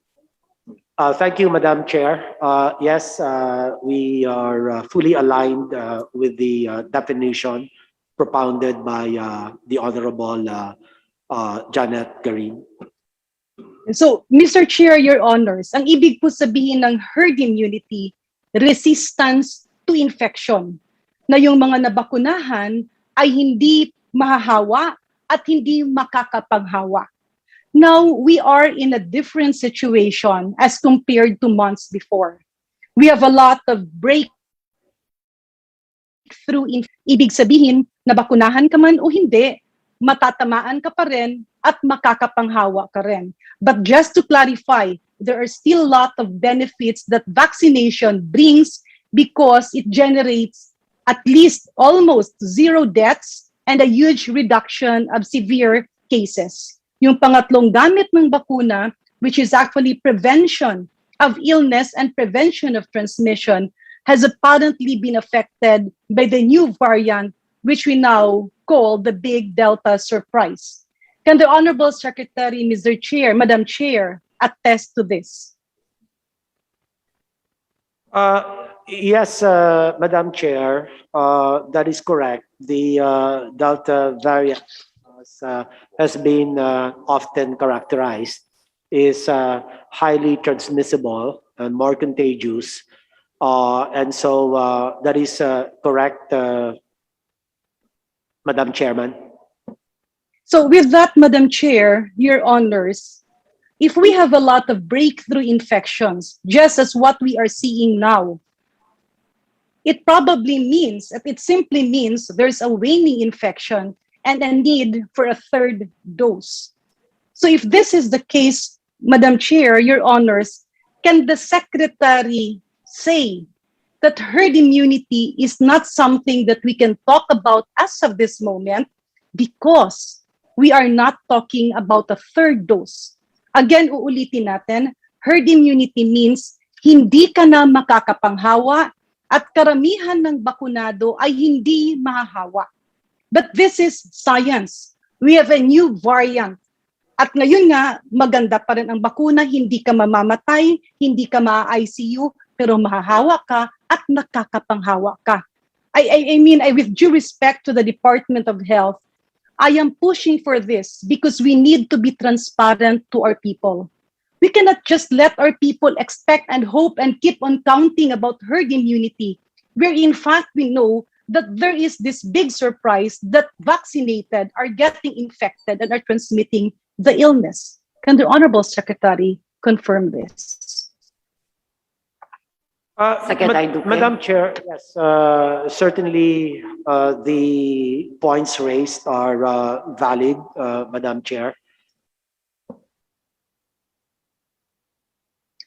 Your Honors, Secretary Duque is a friend, and I have high respect for the DOH officials, especially our panel of experts. Kaya ang pakiusap ko po, maybe it's now time for us to be transparent to our people. Let's do away with the discussion of herd immunity as of the moment, but let's discuss the importance of a third dose. And with due courtesy, Madam Chair, Your Honor, iba po sana ang mga katanungan ko, but then hearing the good secretary answer the Honorable Rufus Rodriguez earlier, it pains me again to see yung pagtuturoan. No? Sa tingin ko ay with due respect, mahirap po kasi kahapon may meeting ang Committee on Health. Previous days may meeting kami with DBCC. What pains us is parang tila nagtuturoan na naman yung DBM and DOH. And this was the problem of the previous health complaints from our health workers. Kanina ulit, tinuro mo na naman na you requested from the DBM, but DBM only released a portion at inilagay pa ito sa unprogrammed fund. Madam Chair, Honorable Secretary, diretsuin na lang po natin. Pag sinabi bang unprogrammed fund, ang ibig sabihin dito, may pondo o wala pa? May pondo o wala? Wala pa, Madam Chair. That means there is no cash as of yet, no projected cash, but doesn't mean that this is not being prioritized. Certainly, it's a priority. Yeah, Madam Chair, Your Honors, when you say unprogrammed fund, kailan po ito mapupondohan at kailan ito pwedeng gamitin? Well, this is... Madam Chair, if I may be allowed, this will program fund can be funded depending on the revenues raised by the national government or loans entered into by the government. Yeah. Madam Chair, just to clarify, tama po ba na sabihin ang program fund ay depende sa tax code? Ibig sobrang buwis na makukuha contrary to the past years and the expected, dun lang po mapupondohan. At ito ay napapag-usapan lamang kung patapos na yung taon at ito ay kailangan ulit ng approval ng presidente. Sa madaling salita po, kapag meron kang priority pero nilagay mo sa unprogrammed fund, it is not a priority dahil wala naman talaga siyang totoong pera or totoong cash backup. Can the Honorable Secretary, Madam Chair, attest to this? The Secretary of Finance has made this commitment to the President in our meeting 2 weeks ago, that he will make sure that once the technical support or technical report as to the appropriateness of the booster doses comes in, and this is clear, and as I have said earlier, it will probably take until next week for our vaccine expert panel and the all experts group to make the recommendation. And as soon as the recommendation is solid, then the finance secretary has committed to make the funds available. Thank you, Madam Chair. Madam Chair, Your Honors, ilang beses po natin narinig sa araw na ito na sinasabi po ng ating butihing kalihim na hinihintay yung rekomendasyon ng Vaccine Expert Panel. On my basic knowledge, I believe the recommendation has long been submitted. The Vaccine Expert Panel has long submitted a recommendation to give a third dose, especially for our healthcare workers. Ayoko po sanang sabihin ito simula kahapon, kaya lang po nagiging rason po kasi na hinihintay pa yung ating Vaccine Expert Panel. Be that as it may, Madam Chair, Your Honors, let me move forward dun nga sa pagtuturuan. Secretary Duque, you are the captain of the ship. You are the Secretary of Health. At alam kong kaya mo, kaya lang kailangan ipakita mo yung inyong sa ganitong sitwasyon. Ang sabi niyo kanina sa panayam kay Congressman Rufus Rodriguez, kasi hindi nagbigay ng pondo ang DBM. My experience in the executive, if you are not able to justify before DOF and DBM the need for that funds, talagang hindi kanila pagbibigyan. Kaya nga nilagay siya sa unprogrammed fund, meaning it is not a priority. Moving forward, my experience as former Secretary of Health, nangyayari po talaga ito. Lahat ng ahensya, hihingi ka ng pondo, mabibigyan ka kalahati. Pero ang ginagawa at ang dapat gawin, kung ano ang maibigay sa'yo, you now prioritize and work within your budget. In other words, kung hindi nabigyan ng pondo ng DBM, you cannot just say, kasi yung DBM hindi binigay. But then kasi si DOF nag-commit, that commitment is not the General Appropriations Act. So if that commitment is not the General Appropriations Act, ang ibig po nating sabihin yan ay hindi po yan reliable. And we are talking about the survival of our people. So with due courtesy, Honorable Secretary, you are the captain of the ship. You have to own up to it. If DBM will not release funds, then tell them the importance. At kung talagang walang pondo, why don't you sacrifice other projects in the department that are not a priority as of now? Ito, medyo mas maliit lang, pero tingnan po natin ang butika ng barangay. Di po ba ilang taon na ito, nawawala naman yung pondo? Di po ba namigay kayo dati ng 25 million per butika ng barangay sa mga barangay-barangay, nasaan na yung pera na ito? Di ba kung tingnan natin ang COA reports ng butika ng barangay, sorry to interrupt. It's not really... Your time is yes, up. Mr. Chair. Yeah, Mr. Chair, if I can be given more time, because there was an interruption in the screen. With due courtesy, Mr. Chair, because... Yes, proceed, please wind down. Thank you. Yeah, maraming salamat po. So, Honorable Secretary, and Mr. Chair, if I can be listed again in the second round. So, Mr. Chair, Honorable, ang sa akin lang po, will you commit to just realign the budget for butika ng barangay to the procurement of vaccines as a start? And I made this request before you, I'm reiterating it now. Can you submit within the week, a list of projects that can be sacrificed as of the moment. And let's instead focus on funding the third dose of our vaccines. Mr. Chairman, certainly we will submit the list of projects, programs, and activities that may be considered as least prioritized and for inclusion or consideration by the House. Okay. Thank you.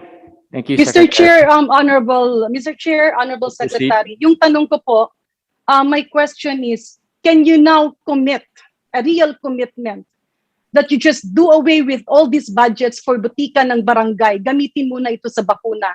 Dahil palpak naman yung programang yon, nawawala yung pera at hindi naman sila nakakabili ng murang gamot at available naman yung mga gamot sa RHUs at sa ating mga generic pharmacies all over the country. Can the Secretary commit to this, Mr. Chair?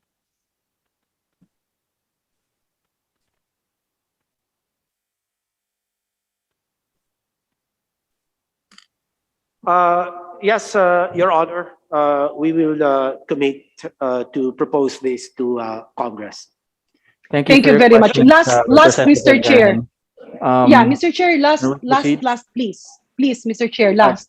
Honorable Secretary, kahapon po, although I'm still in the period of recovery, nagulat ako nang lumabas si Secretary Harry Roque at nagkaroon ng pagbibintang na napakamahal daw nung PPEs na binili nung nakaraang administrasyon. For the record, Mr. Chair, I cannot remember being involved in this procurement. But may I inquire, Honorable Chair, Honorable Secretary, in the procurement of little items that are delegated to the end user, is the Secretary of Health involved? That's one. Pangalawa po, I am not with the DOH anymore, but can Secretary Duque quickly initiate an investigation into this allegation and look into the following? Proper po ba ang procurement process na nangyari? Sino-sino po ba ang involved sa procurement process? Was this flagged by the Commission on Audit? Meron po bang overpricing? Is the supplier a legitimate company or not? And lastly, are these PPEs, can you compare this apples to apples with the current PPEs that the PSDBM is procuring? So can we have the answer, Mr. Chair, of the Honorable Secretary? Mr. Chairman, yes, we will have this looked into and ferret out the truth as is necessary to resolve this issue. So we will do that, Mr. Chairman. Thank you. Okay, thank you, Secretary Duque. Thank you, Representative Garin. From the majority, Representative Vicente Veloso, you recognize.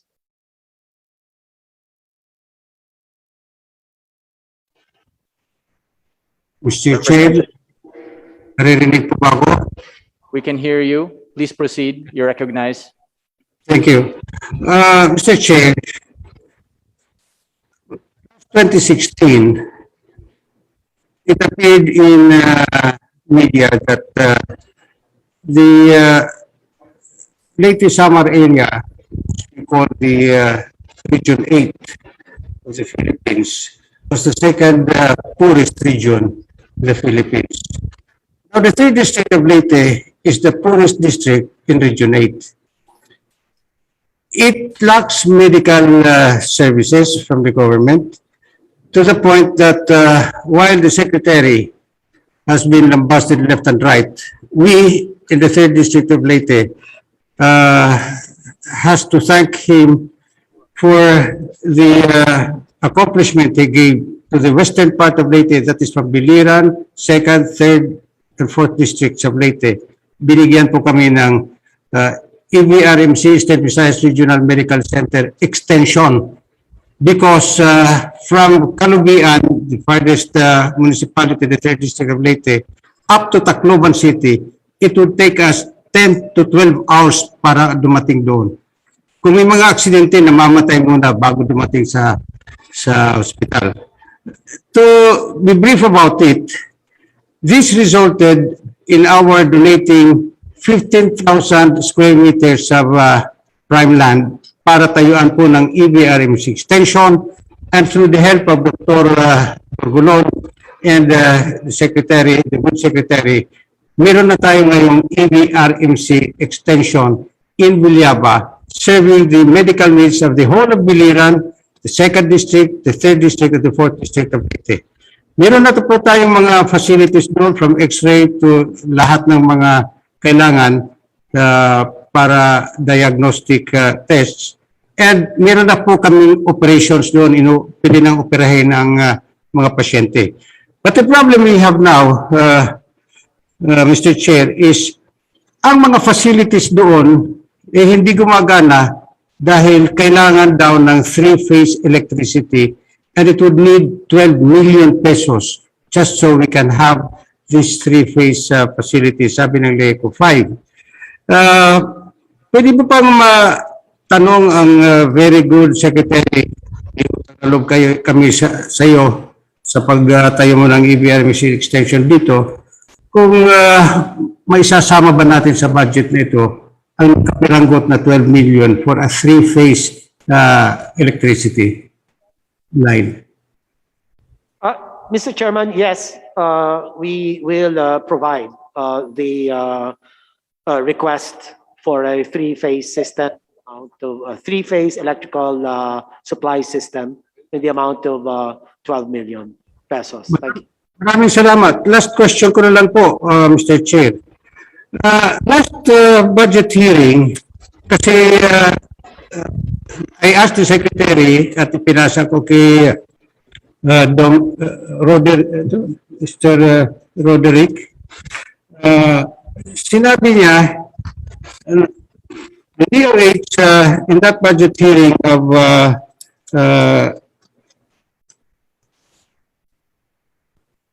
2020, August 2020, sinabi na hindi na gayahin ng iba kasi nagiging problema daw itong extension ng medical center, regional medical center. Iko-convert na itong Villaba EBRMC extension to a Villaba Polyclinic into 200 bed capacity.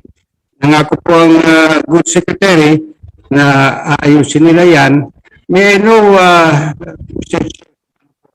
doon para malipat na ito. Tama nga naman para the better operation and management ng DOH who owns Villaba Polyclinic. Kung matutupad na ba itong 200 bed capacity. Kasi kami lahat doon tumutulong sa DOH para operate na talaga ito ng maluwag. Mr. Chairman, thank you. In response, we recommend to the House for an enactment of a law to provide mandate for the hospital and make it really separate from the Eastern Visayas Medical Center with a stable budgetary support, staffing, operations, and management. So thank you, Mr. Chairman. We are in support of any plan to enact a law to make this a separate entity by itself. Thank you. Thank you. Thank you for that, Mr. Chair. Kaya lang, patapos na ang 18th Congress, hindi natin matatapos yan.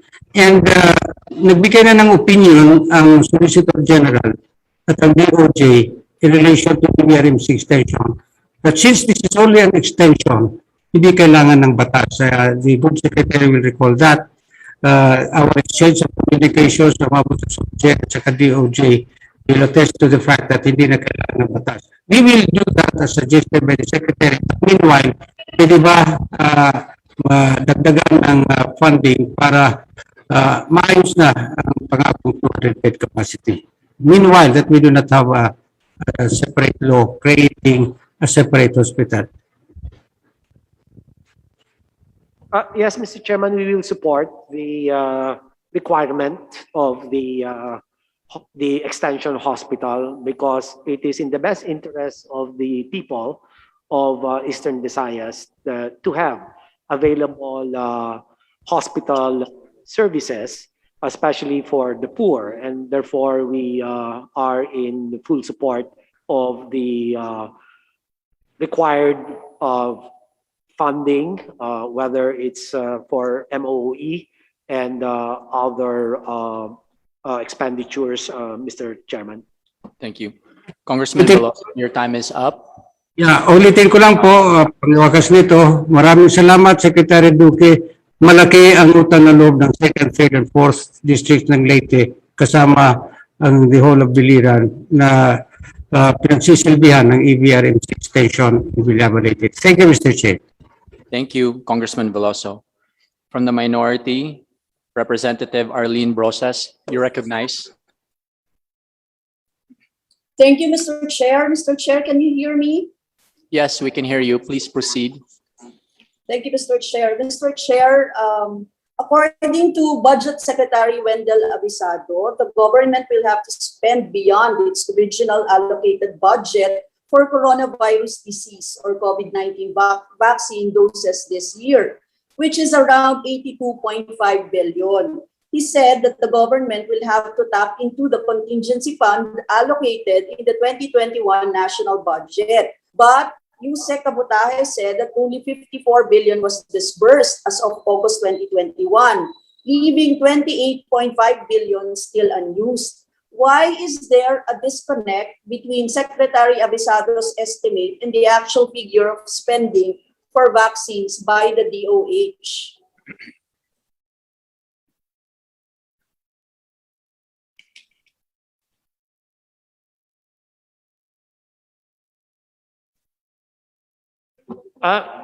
Mr. Chairman, the payment of these vaccines is dependent on the full delivery of the vaccines, and so that is what it is. That is the apparent disconnect that is being referred to. So we continue to await the agreed upon supplies as stipulated in the supply contract. Mr. Chair, may full accounting na ba mula dito sa 82.5 billion or 54 billion na sinasabi ng DBM na dinisburse na nila sa DOH?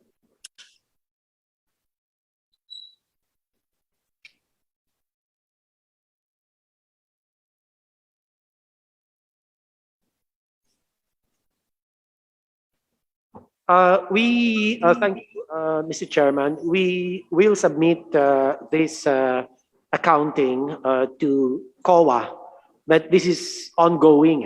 So we will, as soon as we get the preliminary reports of disbursement, we will submit to COA, Mr. Chairman.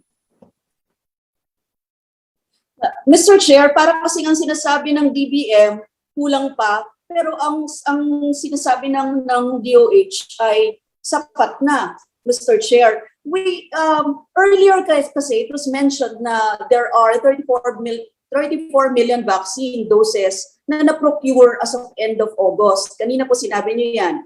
Is this a mix of centrally procured vaccines and those procured by the private sector and the LGUs? Can we get the exact figure? Ilang doses ang procured ng private sector? Ilang doses ang procured ng local government units? Ilang percent lang talaga ang centrally procured out of the total supplies of vaccines? Mr. Chair, Mr. Secretary.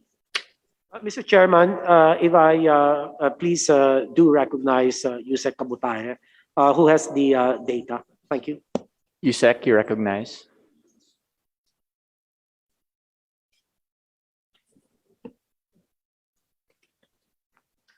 Thank you, Mr. Chair. In terms of the total procurement for the national government, we have purchased in the horizon is 111 billion doses.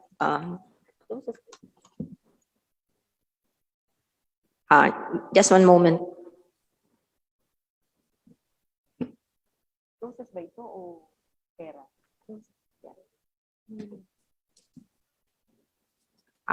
For the national government, we have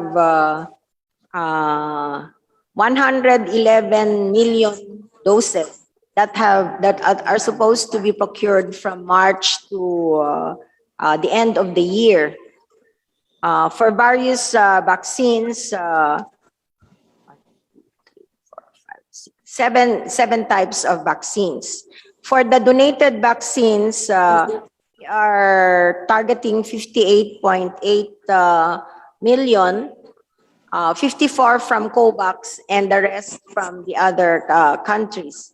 For the LGU and the private sector, we are targeting 24.9 million doses to cover 12.5 million Filipinos for 2 doses. To date, for the COVAX, we have already received 13.2 million doses. And for the donation from the other countries, China, Japan, and UK, we have already received 3.6 million, Your Honor.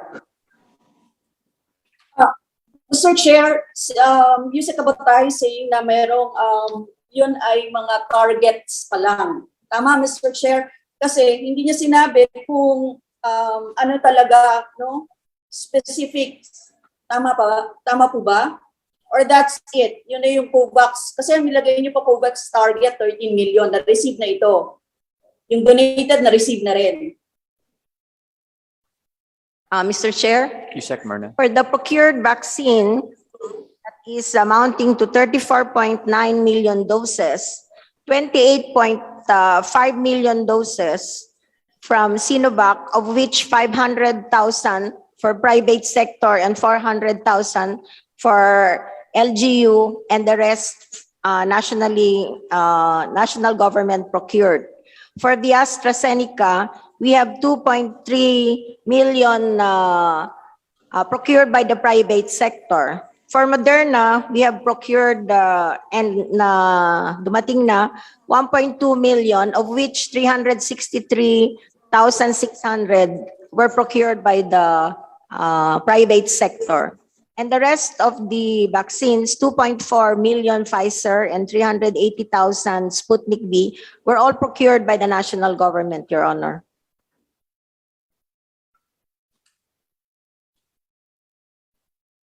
Thank you, Mr. Chair. Mr. Chair, ito pong mga ito ay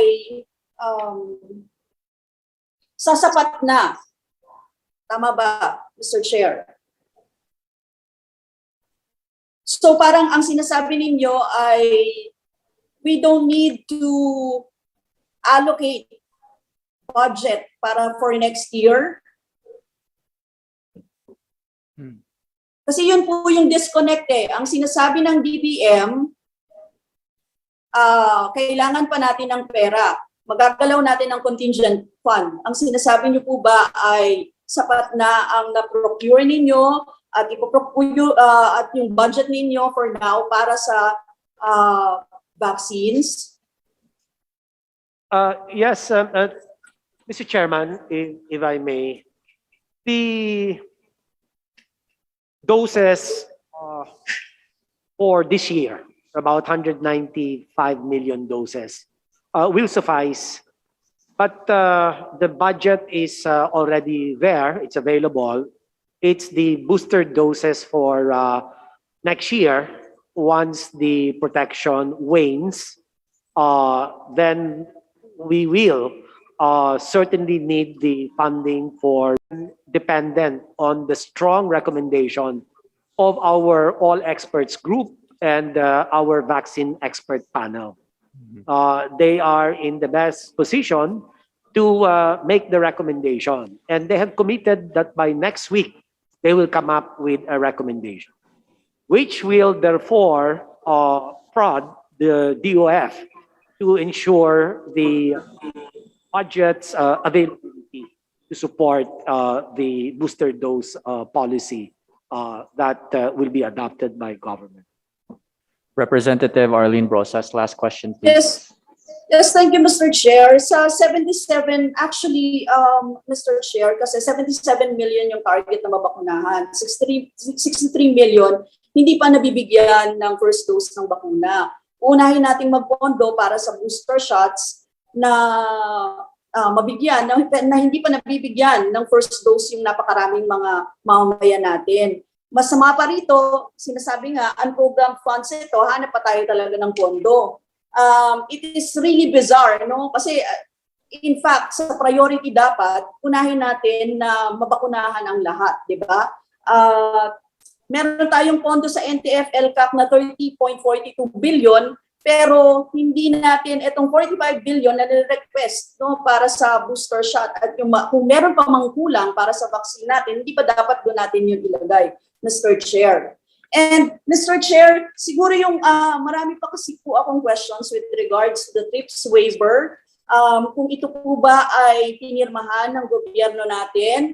And may tanong pa po ako sa decrease, no, decrease ng massive budget cut health technology assessment, yung HTA, bakit siya may 73% decrease? Bakit may 18% decrease ang budget para sa FDA na pawang mga key health institutions din, Mr. Chair? And how about the 2.17 billion, 24% decrease pala ng DOH sa mga COVID-19, sa COVID-19 referral hospital na East Avenue Medical Center, Mr. Chair. And in fact, mas marami pa po akong tanong, Mr. Chair. Pero ilan po yan sa mga iiwan ko sigurong tanong, no, Mr. Chair, dito sa DOH. And sana makuha din namin kung meron man in written, specifically po doon sa kanina na nire-report ni Yusek Cabotaje sa procurement ng vaccines ay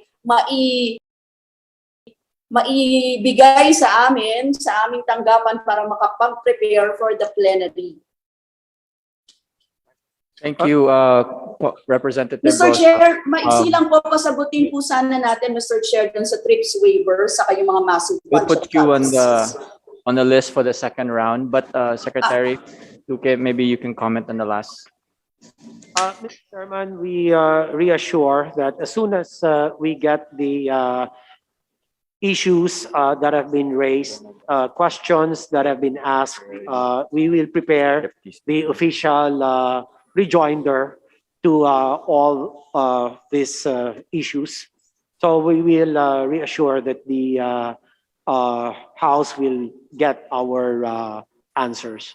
Thank you. Thank you for that, Secretary Duque. From the majority. Thank you, Mr. Chair. Pa-enlist po for second round, Mr. Chair. Herrera D. Deputy Speaker Bernadette Herrera D, you're recognized.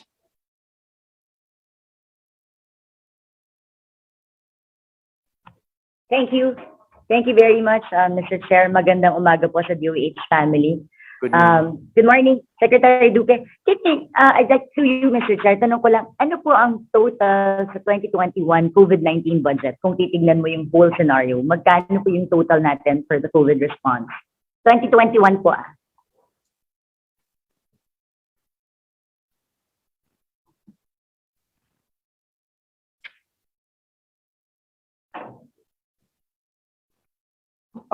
For the COVID response through Bayan 1 and, yes, even Bayan 2, I think all told will be about 97 billion, thereabouts, Mr. Chairman.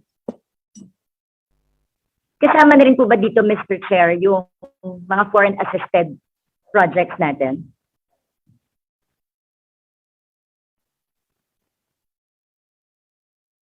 Mr. Chairman, I'm sorry, I wasn't able to get the DS question. Herrera D, can you repeat that question, please? Foreign assisted projects na released for 2021, dun sa 97 billion.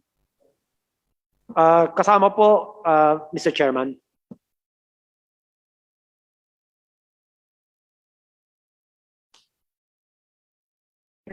Mr. Chairman, can I just give Ang the... naka-reflect lang dito sa 2021. Mr. Chairman, 30 billion GOP and 66 billion foreign assisted projects or programs.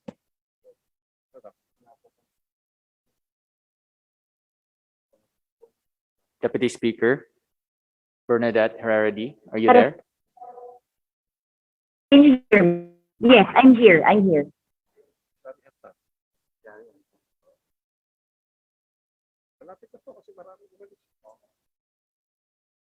Deputy Speaker Herardi, you're cutting in and out.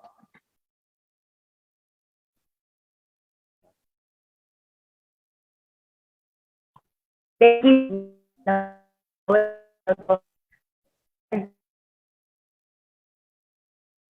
Now, Deputy Speaker Herardi, you're cutting in and out. Mr. Chair. We cannot hear you. Mr. Chair. There, proceed. Please proceed. Hear me, yeah. Dalawang foreign assisted projects lang ang naka-indicate, which is 4.2 billion of the HEAL and the 1 billion of the CRP. So majority of which pumasok sa unprogrammed funds. Tama po ba yun? Mr. Chairman, that is correct. So, meron po ba tayong mga niluluto for that? Kasi parang ito naging surprise sa amin. Hindi namin masyadong alam yung naging purchases, yung naging loans ninyo because it wasn't reflected in the 2021 GAA. Why is that? Mr. Chairman, my apologies, but we didn't get the question as clearly as we would have wanted.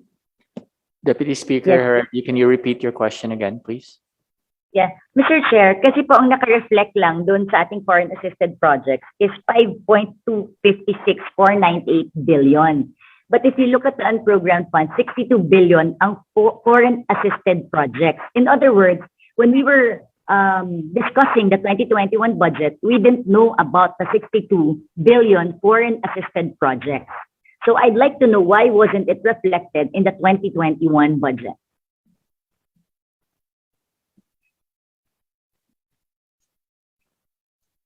Mr. Chairman, kindly recognize Yusek Villaverde. Thank you.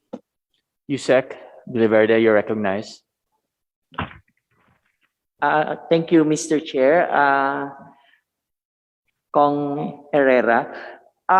Hindi po naka-reflect kasi nasa unprogrammed budget, and so once the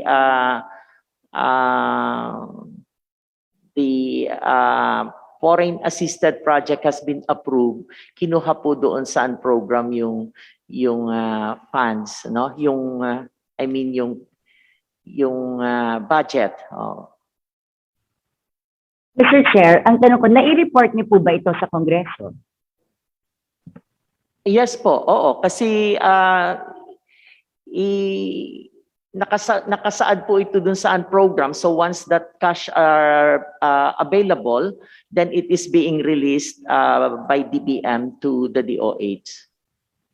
But Mr. Chair, but the details of the program is not released to us. Is that correct?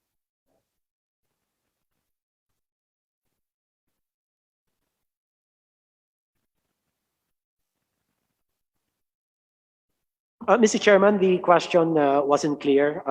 The reception is not too good. Okay, Deputy Speaker Herardi, can you repeat your question, please? Yes, kung nasaan program siya, yes. Pero the details of which weren't submitted to Congress.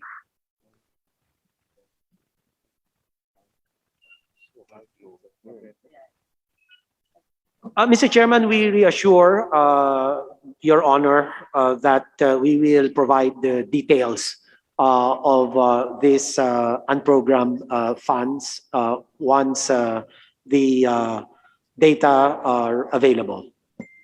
Well, Mr. Chairman, I'd like to put that on record that siyempre itong mga unprogrammed funds, pumasok lahat sa DOH sa 62 billion, but we don't have an accounting of how it was spent. Like for example, ano po ba itong 1.7 billion for the PCERP1 for fiscal year 2021? Ano po ba yung 1.7 billion na yun? Saan po siya ginastos? Dahil hindi rin po malinaw dun sa SARO kung ano po ang pinaggastosan niya. It was released on April 12, 2021. Okay. Mr. Chairman, Yusek Villaverde to be recognized once again. Thank you. Yusek Villaverde, you're recognized. Yeah, ito po yung mga releases, no? Yung sinabi niyong April 2021 releases, this was used for procurement of COVID vaccines, yung ating RT-PCR machines and test kits, at saka po certain types of ambulance. Mr. Chair, ang tinatanong ko po specifically is the 1.7 billion because it does not reflect here kung saan po siya ginamit, Mr. Chair. Because for vaccines, merong 40 billion that was part of the 62 billion. But I'm interested to know ano yung 1.767064 billion. Hindi po kasi klaro dito sa nakuha kong SARO kung para saan po siya. Ito pong, Mr. Chair, ito pong release na to, na 1.7 that was released in April 12, 2021, ito po ginamit sa pagbili ng ating COVID vaccines, ng ating RT-PCR machines and test kits, at saka yung ating ambulance, no? And some work. So mabibigay po namin yung detalya dito. Mr. Chair, ang para sa RT-PCR machine, nakahiwalay na SARO, which is 289 million. So iba pa po yun sa RT-PCR machine. Meron pa pong nakapaloob doon sa 1.7. Ito po yung sa World Bank loan, no, Mr. Chair, Madam Congresswoman. Ito po ay Through you, Mr. Chair. Yeah, through you, Mr. Chair, if I may interrupt. That's just my concern actually. Dahil nung ginagawa, I'm sure hindi naman biglaan ang application ng loans natin. So if these were released in 2021, I'm sure 2020 pa lang, nilalakad na natin tong mga loans na to. So my question is, why wasn't the House of Representatives informed about these foreign assisted projects? Madam Chair, for 2021 po, nakalagay na ito sa ating GAA. Hindi po, Mr. Chair. Mr. Chair, ulitin ko, ang nasa GAA po is 5.256 billion only. 5 point? For HEAL, 4.205, and for ERP is 1 billion and 50. You're right, Madam, Mr. Chair. Yung pong yes, that's why, yung pong Mr. Chair, kaya sinasabi ko, bakit ang naka-reflect sa GAA is just this one, pero ang total naging releases at loans natin nasa 62 billion. Pero hindi na i-report sa Kongreso kung ano yung mga nilulutong loans during the time that we were doing our budget deliberations.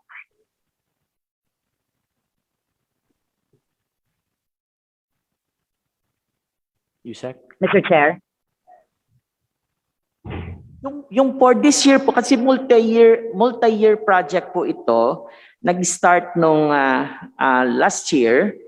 And since nung last year, nung nasignan ang loan agreement, hindi pa po kasama sa mismong line item ng Department of Health, kinuha po yung releases na yon from the unprogrammed fund. But this year, ang total po na naka-program is 5.256 billion, at yan po ay nahati doon sa ating... Mr. Chair, naiintindihan ko po yung sinasabi niyo. Ang sinasabi ko po kasi, ito nga lang yung nakalagay, pero ang total actually is 62 billion.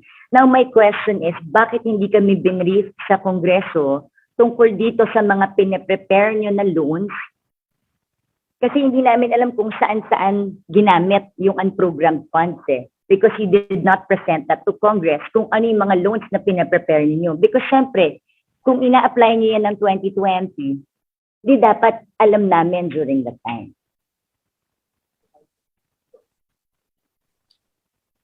Deputy Speaker Herrera, your time is actually up, but can you kindly reply?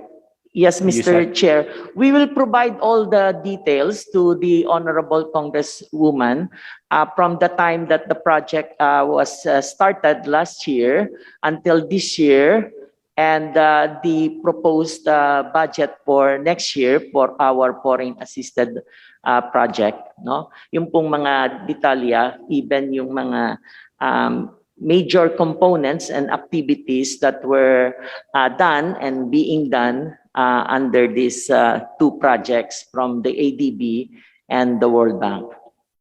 Thank you. Yes, Mr. Chair, I'd like to wrap up lang pero I'll just reserve for the next round. Ngayon for 2022, meron ba kayong inaasikasong loan na for 2022? May ina-applyan ba tayong loan for COVID projects para po alam namin, para hindi kami magulat na pagdating ng 2022, ang dami rin pala nating nagastos for that? Opo.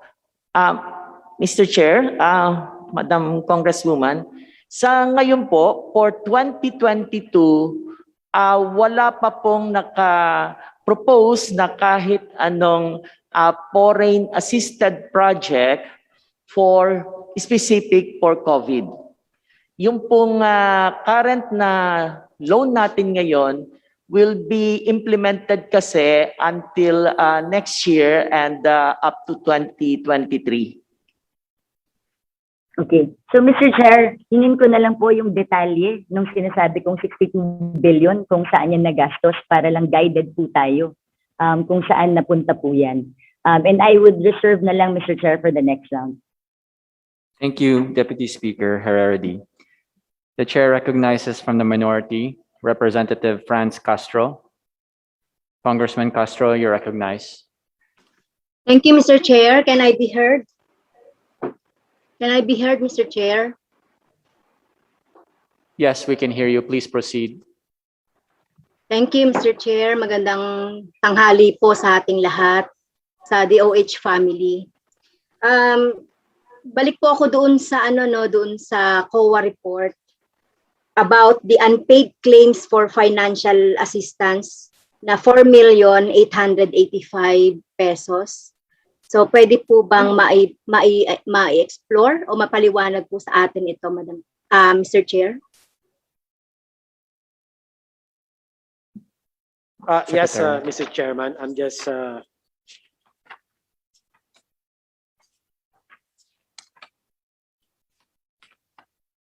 the 4.8 million unpaid financial assistance to healthcare workers. This is the finding of the COA, and the DOH rejoinder is that this has already been paid by the concerned regional offices. And the COA noted that the claims for compensation benefits have not been paid at the end of the year due to varying valid reasons, such as lack of required documents. However, this was immediately paid by the regional offices upon completion of the lacking documents initially.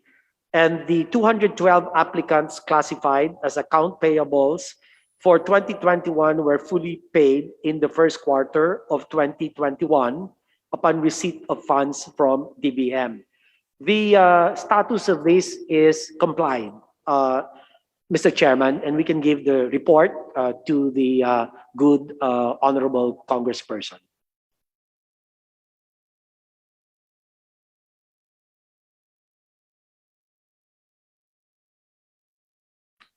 Representative Castro.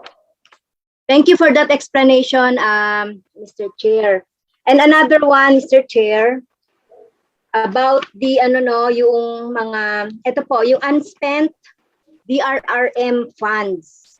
So, hindi ginamit ng DOH yung 306.73 million Disaster Risk Reduction and Management Fund na para sana sa mga programang tutugon sa mga kagyat na pangangailangan ng mga mamayan sa panahon ng kalamidad. So ilang bagyo na rin po ang dumating doon sa taon. Pero bakit hindi po kaya ito nagamit? Nandiyan pa rin po ba yan or gagamitin na whatever? Ano po ba yung status nito, Mr. Chair? Mr. Chairman, thank you. Our report is that the 294.5 million of the 306 million unobligated disaster risk reduction management funds was already fully utilized for COVID-19 response of July 31, 2021. And we will furnish the House, the committee, as to the details of this fund and how it was utilized. The Health Emergency Management Bureau, which is the responsible implementing unit, has explained that the slow mobilization of the, well, because of the pandemic, this caused the slow mobilization of DOH personnel and processing of documents, while some of these indicated on the work and financial plan were not continued or canceled, failed or canceled Health Emergency Management Bureau procurement activities. So ito po yung naging verification ng mga auditors, low utility because of the number one, prevailing travel restrictions at that time, absence of trainings face-to-face, all is done virtually, and there were no takers, complicated, low compensation and high standard qualifications, and low hiring for COVID-19 related personnel. So we will submit once again the detailed rejoinder to this particular COA finding, Your Honor, Mr. Chairman.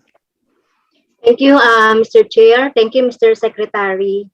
So dito po tayo sa ano no sa NEP. So sa budget for 2022, meron po ditong ano no purchase. Kung matatandaan niyo po, pinansin po natin yung sa COA report ano about the purchase of drugs or other medical equipments or supplies na nagkaroon po ng expired, nearly expired. Pero di po ba? So meron po kayong allotted na 30 billion for the purchase of drugs, medicine, vaccines, medical and dental supplies for government health facilities, and 80% to disease-stricken provinces. So kasi ang napansin ko po dun sa pagbibili ninyo ng mga medicines at saka yung other supplies, ay wala pong hindi po matino yung ano no yung pagpaplano. So ano po yung ibig sabihin ninyo ng ano ng to disease-stricken provinces? Meron na po ba kayo ditong plano, Mr. Chair, Mr. Secretary, dito sa 30 billion purchase of drugs, medicine, vaccines, etc. Pwede po bang ipaliwanag ito? At kung meron kayong plano, pwede po bang paki-submit? Mr. Chair.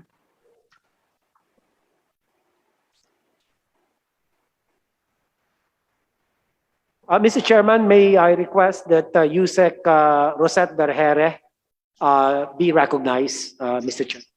Yusek, you're recognized.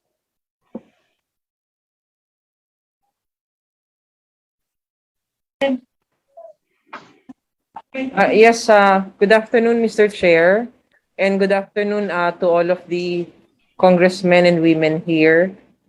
It is a consolidation of all of the commodities that we are going to procure. Ito pong 30 billion na ito.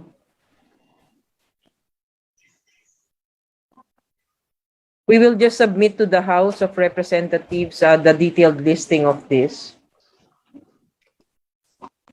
Including the ano po no, including the provinces na tinukoy po ninyo dito. Kasi nakalagay dito sa report or sa message ng president no based doon sa ano 80% will be allotted to disease-stricken provinces. Can you include that in the report? Yusek, Mr. Chair? Mr. Chair, Madam Congresswoman, yes ma'am, but just so that for the information po, our consolidated list of commodities would total to around 20 billion only.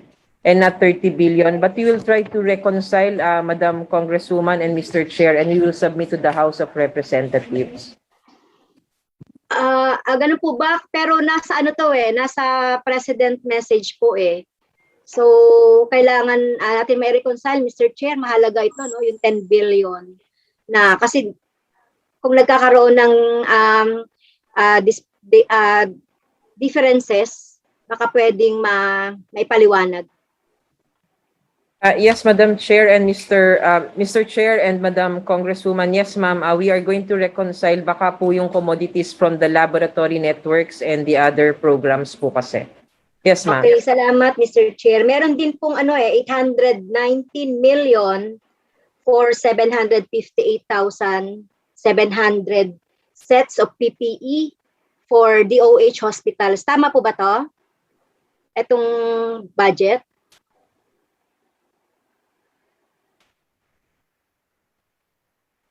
Mr. Chairman, tama po. Plano rin po ba nung ibigay ito sa PPS-DBM? Ang procurement? Hindi na po. We will make sure that since the situation has improved tremendously, supplies are more stable, then the DOH is in a position to do the procurement by itself. Thank you. Representative Castro, last question, please. Good. Meron din, Mr. Chair, yung purchase for medical commodities for non-communicable diseases. How would this differ po doon sa sinasabi nating 30B o 20 billion? Well, 1.4 billion po ito, Mr. Chair.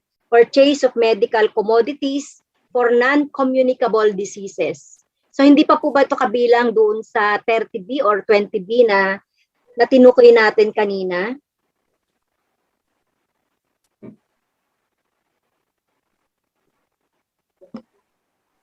Mr. Chairman, this is for prevention and control of non-communicable diseases, and the activity here is to provide commodities for the treatment and control of diabetes at 22 million pesos, cancer, 787 million pesos, and the mental health conditions, 568 million pesos. So we will submit once again a breakdown of all of these activities and their corresponding budgetary requirement. Thank you, Mr. Chair. Last na lang po sa PhilHealth, Mr. Chair, if you will allow me. Yung last na lang po dahil nalalapit na po yung pasukan, yung mga teachers po natin ay kailangan na ng check-up, medical examination, diagnostic test. So covered po ba ito ng PhilHealth? Kasi ang ating mga teachers, kailangan nilang magpa-medical check-up. Kasi nakakarating po sa aming report na nire-require sila ng many tests, diagnostic tests. Cover po ba ito ng PhilHealth? Yan na lang po yung last question, Mr. Chair. Mr. Chairman, may I ask that you recognize PhilHealth President and CEO Dante Garan? Yeah. President and CEO of PhilHealth is recognized.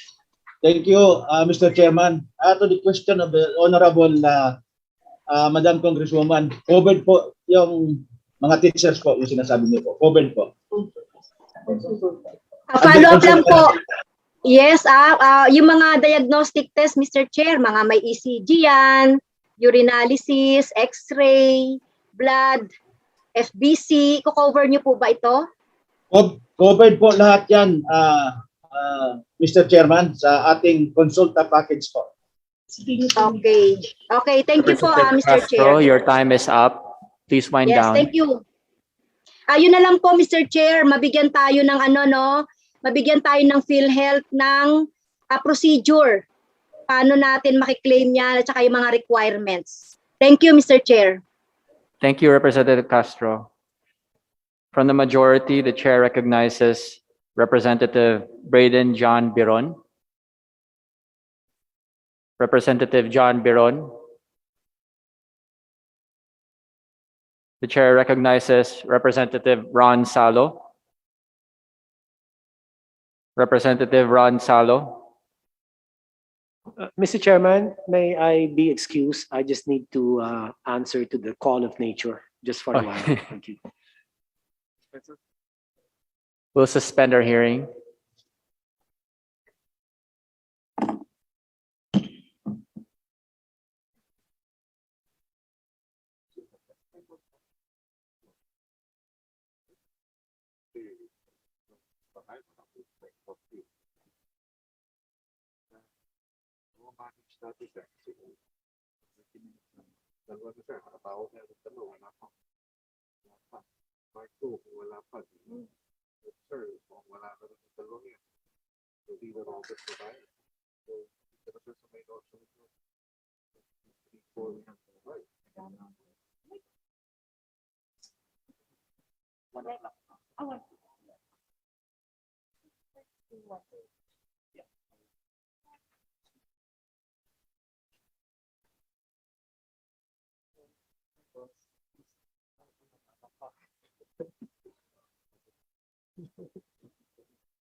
Yes, ma'am. Yes, ma'am. Yes, ma'am. I-LC, ma'am. Kasi ma'am, nasa DOH chat yun. Ma'am, i-message kita ulit ha. I-message kita. Sa tawag ako sa kabila.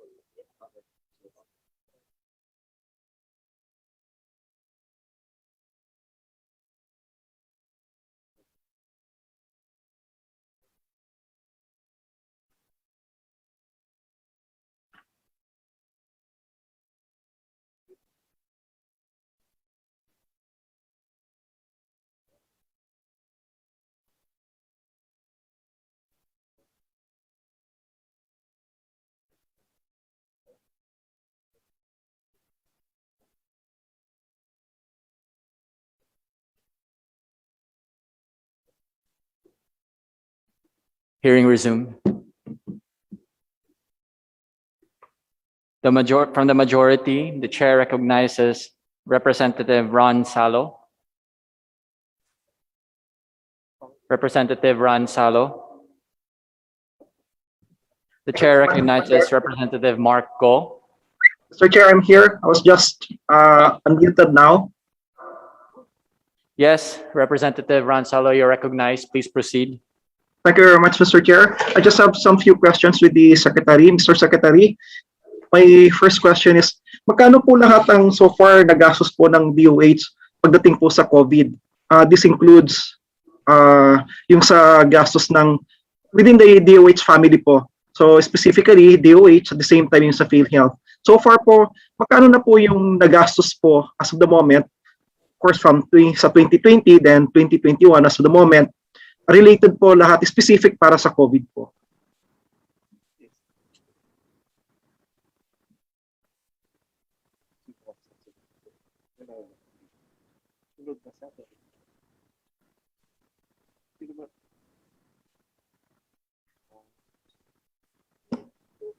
For Mr. Chairman, the 2020 Bayanihan 1 and Bayanihan 2, as indicated earlier, would be about 54 billion, Mr. Chairman, for 2020. But we're still looking at the more consolidated number, and we reassure the committee that we will submit the total COVID expenditures for 2020 and partial expenditure for 2021. Yes, Mr. Chair.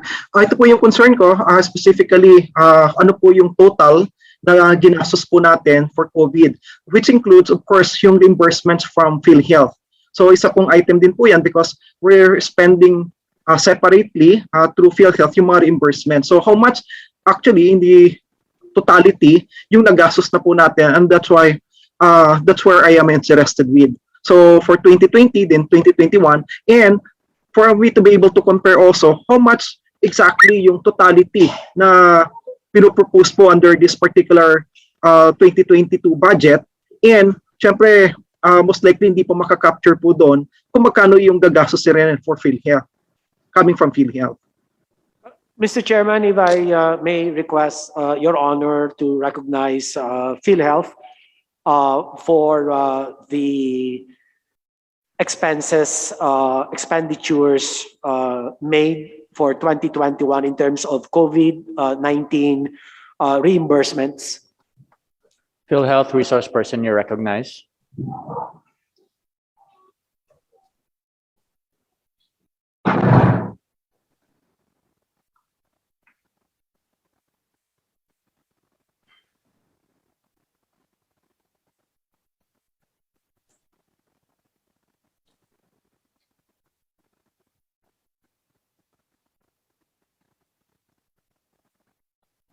A resource person from PhilHealth, are you there? Sir Chair, mukhang hindi niya ma-unmute yung sarili niya.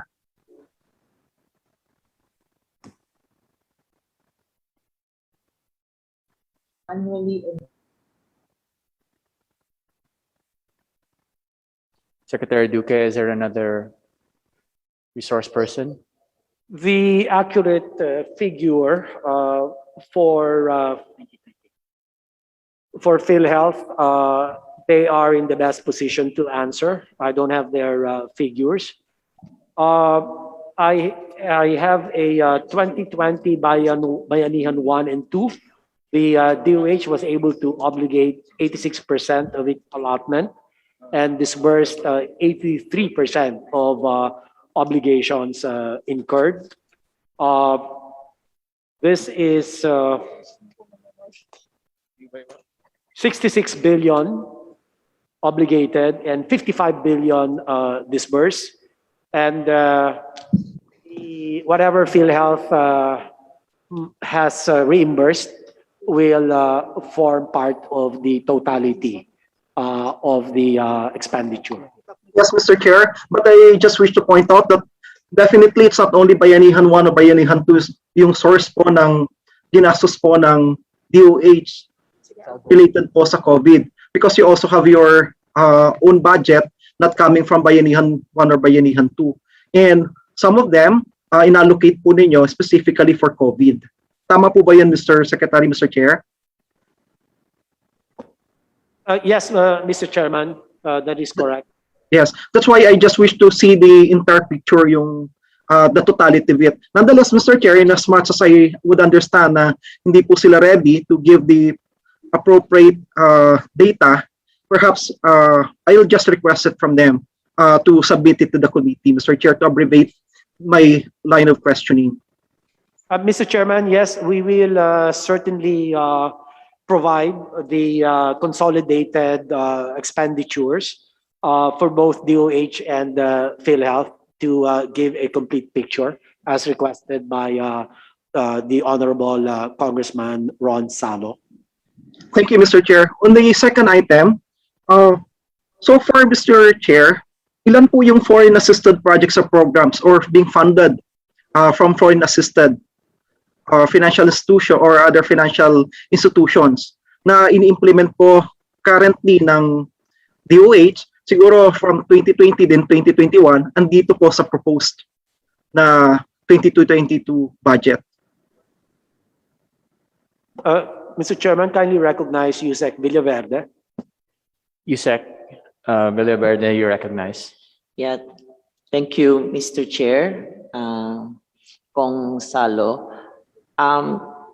There are two foreign assisted projects. No, the first is the World Bank, which has phase 1 and phase 2, and then the ADB phase 1 and the combined ADB AIIB for phase 2 of the ADB project. The total amount po ng foreign assisted project na to, which was started way back in 2020 at matatapos 2023. So this is a multi-year foreign assisted project. The total po for phase 1 ng World Bank is around 5 billion pesos at for phase 2, which is actually for the vaccine procurement, 25 billion. And then for the ADB, this is for phase 1, 6.3 billion. And then sa phase 2, which is combined ADB and AIB loan, this is 35 billion pesos for a total of 71.4 billion pesos implementable, spread out in the next 3 years beginning 2020. So yung po Mr. Chair, you're implementing only 3 projects that are foreign assisted. Can you repeat that, Representative Ronzalo? Apologies for that. Mr. Chair, so basically the DOH is only implementing 3 foreign assisted projects as of the moment, starting in 2020, then spread out for the next 5 years because it's multi-year. Yes, Mr. Chair. Actually, dalawa lang po itong project na to because the other one is a combination of the ADB, AIIB joint agreement. And this all pertains to procurement of vaccines, Mr. Chair? This will include procurement of vaccine, Mr. Chair. But what are the other components of this particular foreign assisted project other than procurement of vaccines? Let me just get my... For the phase 1, this will include mga medical and laboratory equipment and reagents like infusion pumps, mechanical ventilators, portable X-ray. This will also include some civil works for the upgrading of our intensive care capacity as well as isolation facilities in our hospitals.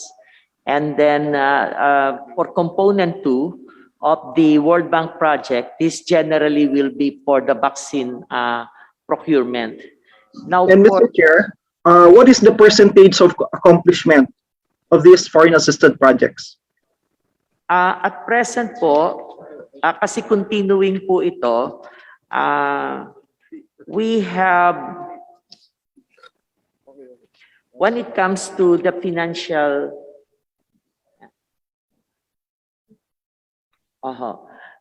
when it comes to most of the equipment have actually been completed, no, and distributed under the World Bank project. This is yung mga mechanical ventilators, portable X-ray, yung infusion pump, then dadating pa yung ating mga RT-PCR machine and some testing kits to augment further the GOP procured testing kits, no? And then we have also started yung mga civil works, no? They have been bidded out, and some of these are already ongoing implementations. Some are for issuance na ng mga notice to proceed. Congressman Ronzalo, your time is up. Please wind down. Yes, Mr. Chair, because I'm going to go to the third item which is related to this. Kasi in-implement po nila ito, I suppose through the HFEP. Tama po ba yan, Mr. Chair, Mr. Secretary?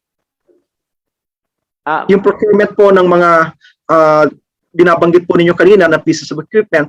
And that's why I'm interested to know also the percentage of accomplishment. Kasi I understand that dun sa HFEP po ninyo, wala po bang delays, quote unquote, because particularly in this particular case where these are foreign assisted and utang po ang mga to, then ang tanong how are they being implemented? Are there no delays in the implementation?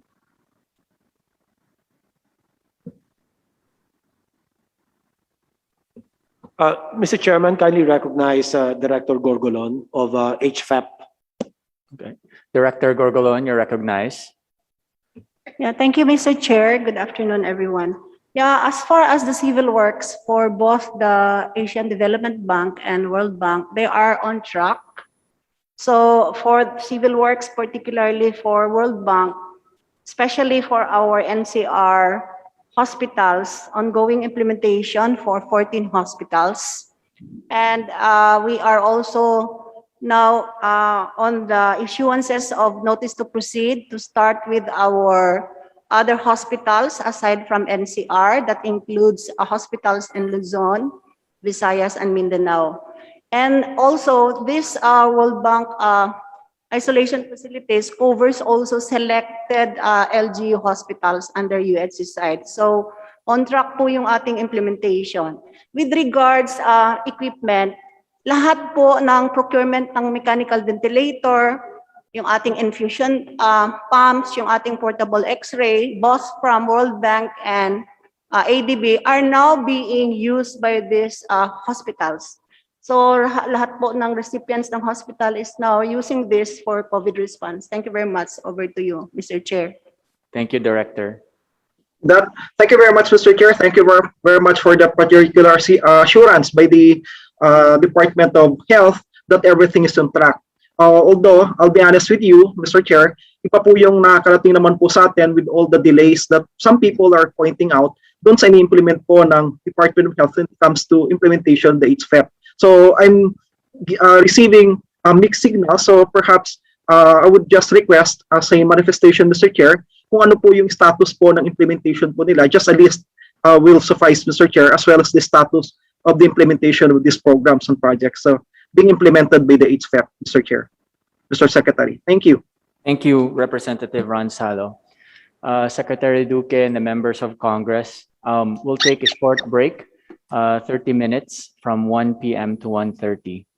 Session suspended. Thank you, Mr. Chairman.